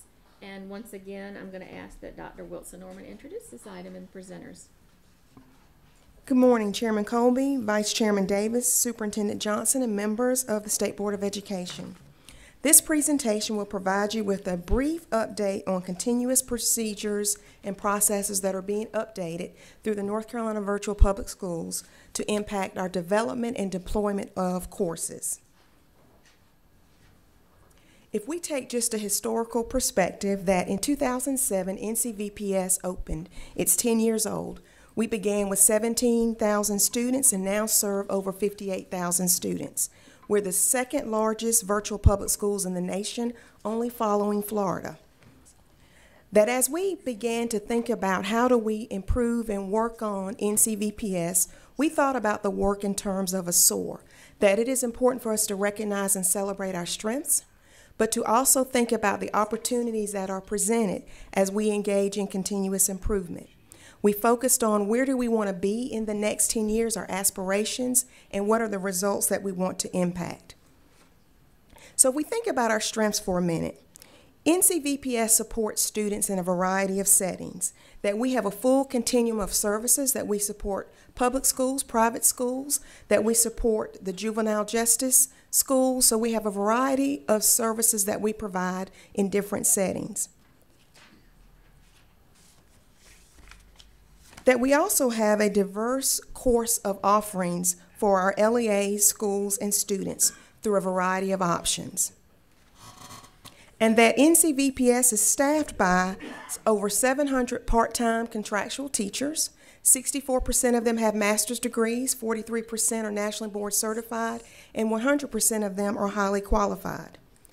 All of our courses that are our EOC courses have gone through Quality Matters. So if we think about Spanish 1, English 2, that these courses have been reviewed by an external reviewer to ensure that these courses are of the highest quality. That we will review 10 more courses in the 2018-2019 school year. So as we think about our work and moving forward, that we've taken the time through an audit findings, we had an internal audit conducted. We've also taken feedback from students and from parents. We've looked at expert feedback. We've collected data from other virtual schools, from Georgia, from Florida, from Missouri. And we have used this information to reflect on the practices and procedures that we currently have in place at NCVPS.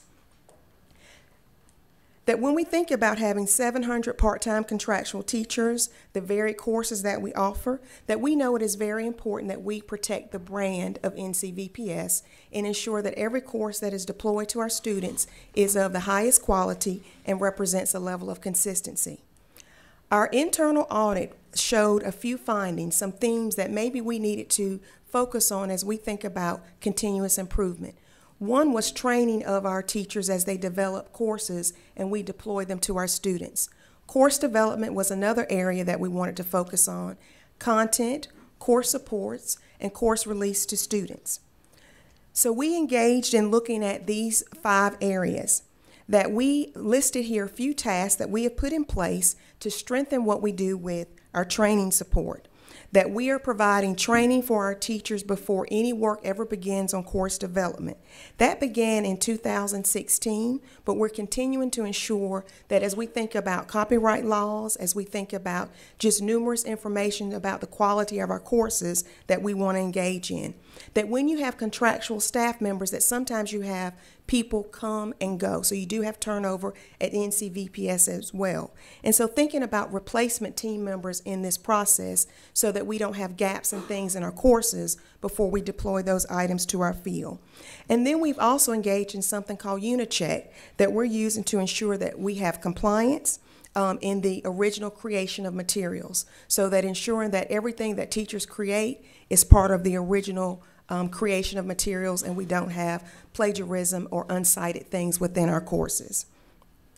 So we are continuing to enhance our training, align efforts in our contracts. So when we contract our teachers, ensuring that they are really sure of the training expectations before they begin employment. And we have revised our monitoring of our developers. Further accountability has now been associated with our developers. We have payment intervals, so you must receive levels of training before you can be paid. That if you don't comply with the process, that we will no longer pay you, that all of these things must be in place. That there are documented reviews. There's a 6-step process that is being implemented this spring semester. And then we have milestones for conditions of employment. So following these things to ensure that we're providing consistent implementation of our course development process has been something the NCVPS team has worked on. Another area in which we've worked on is our copyright fair use course requirements. Developers are required to cite all material not created, but to create the majority of their content Again, we have purchased a plagiarism tool that we're using on all of our developed content and scan before the course is being approved or deployed to the field. And we think about our other recommendation, all procedures are outlined now in one document and reviewed through our training process. And each of our teachers engage in it, again, before they begin work to ensure the consistency of the deployment of courses. We have also increased course development to 4 distinct stages of course development. Each stage has its own approval process that we engage a subject matter expert in the first level, that then we engage another round of subject matter experts. We have then our instructional technology specialists who review the courses and our curriculum staff. And we engage our chief academic officer of NCVPS in that process now as well. And our final recommendation, in conjunction with the approval steps and the creation of original material, we've hired 2 instructional designers to oversee the course quality of each of the courses before deployment. And when we think about our final stage before a student receives a course, then we have a 6-step sign-off process for course approval with the final approval. And again, our NCVPS CAO is involved in this process to make sure that all of the pieces are now done as part of the process. What we want to ensure is that we are protecting the quality of the courses that are being implemented to our students, and that we want to ensure that every course that is under the NCVPS brand meets all of those course requirements. Any questions? Okay, Mr. Alcorn and then Mr. McDevitt. I should know the answer to these already, but you mentioned the attrition of teachers. Is there a pipeline of teachers? Is it a problem being able to hire teachers to backfill, or your term replacement? I'm going to ask Dr. Colbert to come up to respond to that. I think we do have some turnover, but there is a lot of interest in NCVPS, but I'll let her speak more specifically.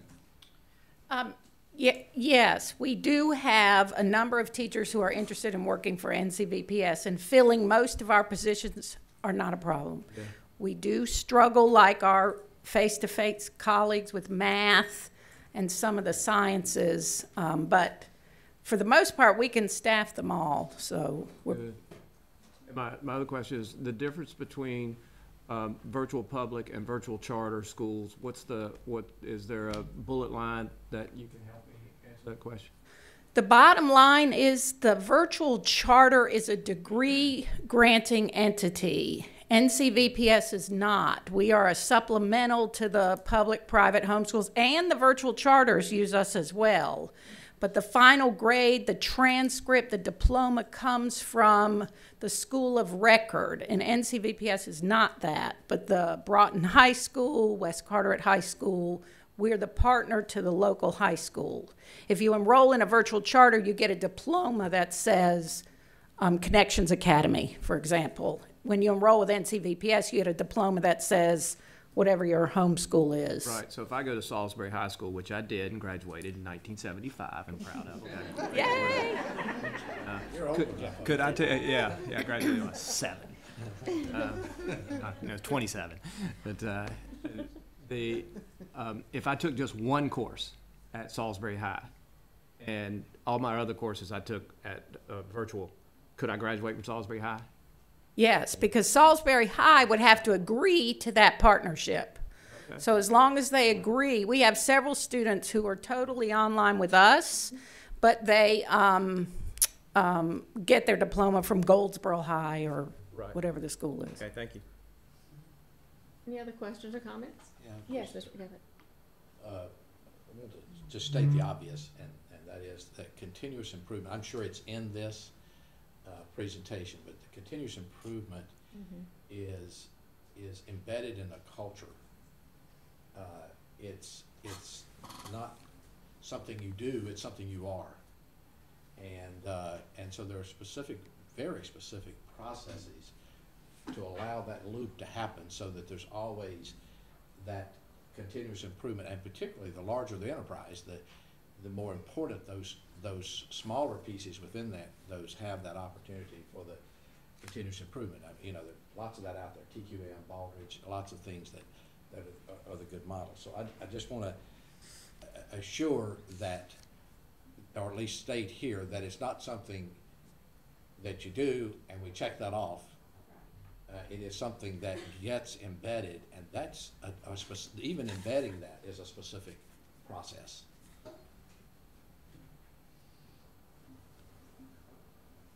Yes, We agree. yes. Superintendent has a question. No, it's a statement. Just thank you all for your work on this. This work took months. We've been talking about some of these issues for well over a year, but it took a lot of deep digging and a lot of hard work, and we're really coming to a situation where we're resolving these issues, and we've always been putting out a great product. We're just making sure that we're doing it on the up and up and checking off all the checks we need to check off as an organization. And it is also a testament. This has been a cross-agency deep dive. We had HR involved. We had the auditor of our department involved. A lot of work has gone into this, and very grateful for y'all's work on it. And my team has been involved in this, and we're definitely able to now take these next steps forward in a productive manner. So thank y'all. Yeah. Yes, Jason. I was just curious about some of the additional courses that you guys are looking at offering. Can you give me some? Well, we have about 150. We have everything a high school graduate would need in North Carolina to graduate. What we're trying to do is move to the next level and enhance that. We have, you all heard Dr. Taylor talk about the Math 1 co-teaching, for example. We will have Math 2 in that same vein this fall. Biology coming that way, and English 2 will be coming in a co-teaching model for at-risk students. However, the local district defines that in this time next year. So we do have that. We are also building courses with PSYOP supports in it for students who are learning English for the first time. And then we are trying to develop our career pathway courses with a partnership with the CTE team here at DPI to offer virtual career pathways. You know, the core of the program is equity and access regardless of where you live in the state. So we want to make sure that happens. So you can have a coding class, for example, if you live in a district without a coding teacher. Does that help? Mm-hmm. Okay. And we could talk offline if you have a specific. Okay, we have a couple more questions, and then I'll close it up, this item. Thank you for your work on this. It's very important work. It is. It's just a quick question. Is there any class size limit for the courses that are taken? Yes. What is that? We average about 25 to 28. And I will say with some of our brand new teachers to online learning, if possible, we try to keep their sections as low as 20, because learning to teach online is its own art form, just like learning to teach in the classroom. So as much as possible, we have them lower than 25 to 28. And that's a very good question, because that's not true of a lot of virtual entities, and that's one thing that sets NCVPS apart, that we do limit class size.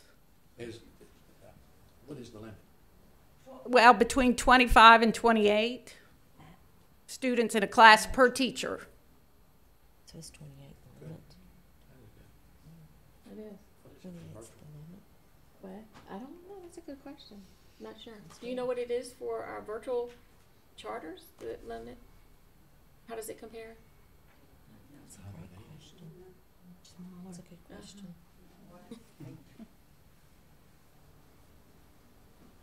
No, I'm sorry I don't, but I'll get that answer for you by tomorrow. Okay. Thank you. That's a great question. Well, this is very exciting. I agree. There's some great updates you've provided here, and I love the improvement as Superintendent stated. This, you know, there were some areas that we wanted to address, and y'all have certainly done a great job at that. And I love when I heard you say you're ready to take it to the next level. I'm excited and intrigued by what that next level might be. So we will stay tuned. Thank you. Thank you so much.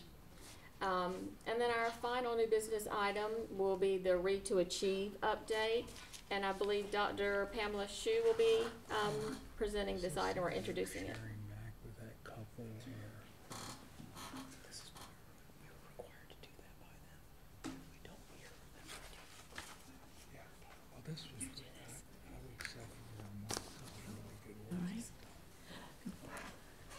Good afternoon. I think we're past the morning mark now. Good afternoon, Chairman Colby, Superintendent Johnson, board members, advisors, and our guests. My name is Pamela Hsu. I am the Associate Superintendent for Early Education, and I have my K-3 Literacy Director here with me, Carla Castine. We were asked to provide you with an update on some of the major literacy projects that have just rolled out, so that have been supported by Read to Achieve. Thank you. So when we started looking at developing these projects, we tried to make sure that there was an alignment with the State Board of Education goals as well as Read to Achieve goals. So the three goals that we believe that these projects align closely with is that every student in North Carolina public school system graduates from high school prepared for work, further education, and citizenship. Every student has a personalized education, and every student every day has excellent educators. And I just wanted to remind everybody that Read to Achieve has goals and purposes as well, and that we need to align with them. As the goal of the state is to ensure that every student read at or above grade level by the end of third grade and continue to progress in reading proficiency so that he or she can read, comprehend, integrate, and apply complex texts needed for secondary education and career success. The purpose of this is to ensure that difficulty with reading development is identified as early as possible, students receive appropriate instruction support services and address difficulty with reading development and to remediate reading deficiencies, and each student and his or her parent or guardian be continuously informed of the student's academic needs and progress, and also to determine that progress from one grade to another be based in part upon proficiency in reading. So one of the first projects that rolled out was already partly in development when I started, and this was the reading resources. Funding was provided to district and charter schools for K-3 teachers to purchase literacy resources for their classroom. So the sole purpose was for teachers in K through 3 to be able to choose books or whatever supplies and resources they needed that could support literacy development and the skills and instruction within the classroom at the classroom level. And so teachers were provided with funding to do that. The second one was we have professional development for master literacy trainers. We have 400 master literacy trainers throughout the state, and the funds that when we were looking at what we need to do more to support these master literacy trainers, we just, when the funds became available, we decided to use intense literacy intervention training for them through the Hill Center, which is in Durham, North Carolina. These trainings build upon the ongoing professional development that the NCDPI already provides and will further prepare the master literacy trainers to be valuable resources to their local districts by deepening their understanding of the foundation, by deepening their understanding of foundational reading skills and of high-quality personalized reading interventions. And then the third project was the Wolfpack Works, Ways to Optimize Reading, Writing for Kids Statewide. And this is a collaboration we're doing with NC State University's College of Ed. The project is to support beginning teachers in K through 2nd grade in 15 low-performing districts on grade-specific intensive literacy instruction. And I want you to know that in order to do this, we asked Nancy Barber, who oversees the education support services, and we spoke with their team to say what is going on with these districts, and is there something that we can do to help support them. So we had discussions with them to help identify and make, what were the needs that they saw out there. So we identified we're going to look at the beginning teachers in K through second grade in these districts. They will get professional development throughout the year. They're going to have weekly coaching, face-to-face weekly coaching, as well as virtual weekly coaching, explicitly around the literacy instruction in those classrooms.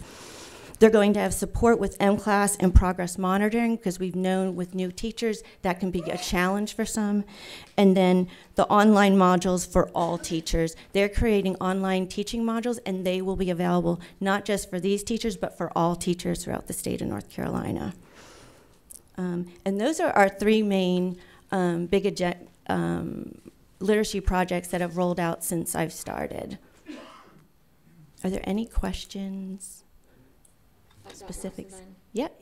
I am very interested in the NC State. What is it? What is the name of the initiative?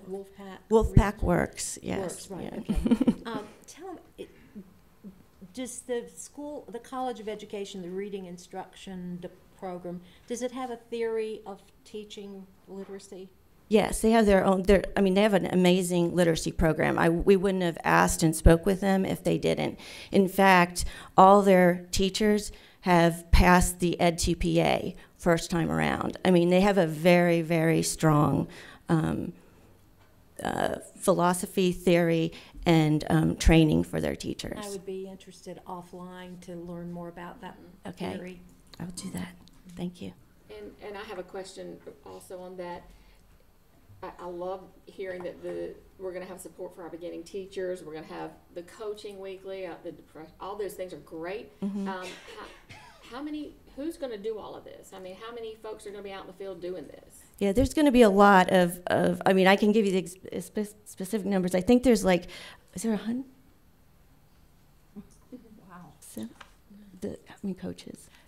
So there's going to be, I can tell you this, there's going to be 10 coaches. There's going to be one coach per 7 to 10 beginning teachers.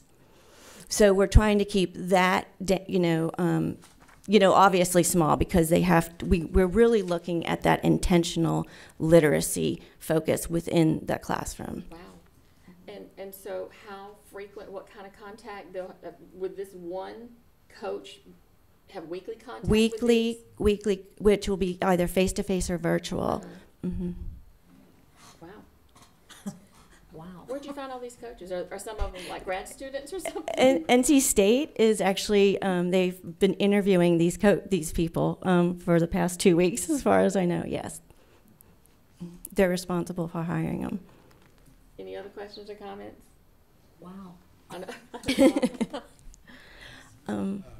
Got to say, again, thank you both for taking the lead on this, and this is an exciting new program that by going out and listening to education leaders and hearing that there was challenges with students coming out of ed prep programs not being confident or even having the skills we feel they need to be able to teach reading to our youngest students, to be able to start this pilot program is very exciting. So thank you all for all the work you put into it to help create this. And also we'll big shout out to NC State, Hill Center, and the Mebane Foundation for helping supplement the cost for the Hill Center. Thank you, yes, for adding that. The master literacy trainers, the Mebane Foundation, provided supplemental funding to support that program rolling forward. So that was very helpful with that, to do that, yeah. Mr. Alcorn, do you have a question or comment? No. Any more comments? Okay, thank you very much. And Chairman Kobe, that does Okay. Doesn't it? Yeah. Thank you very much. Excellent presentations. Thank you, Ms. Taylor. First, let me apologize that I didn't give anybody a break this morning. It's just, I couldn't figure out where to fit it in. So, sorry, I hope you got up and you needed to. So board members, advisors, staff, audience, we will now take our break for lunch, and we will return back a little bit earlier than is on our agenda. We will come back at 25 minutes past 1 and resume. So that'll give you at least an hour, especially for those in the audience. So we stand adjourned until 1:25. Major NC State's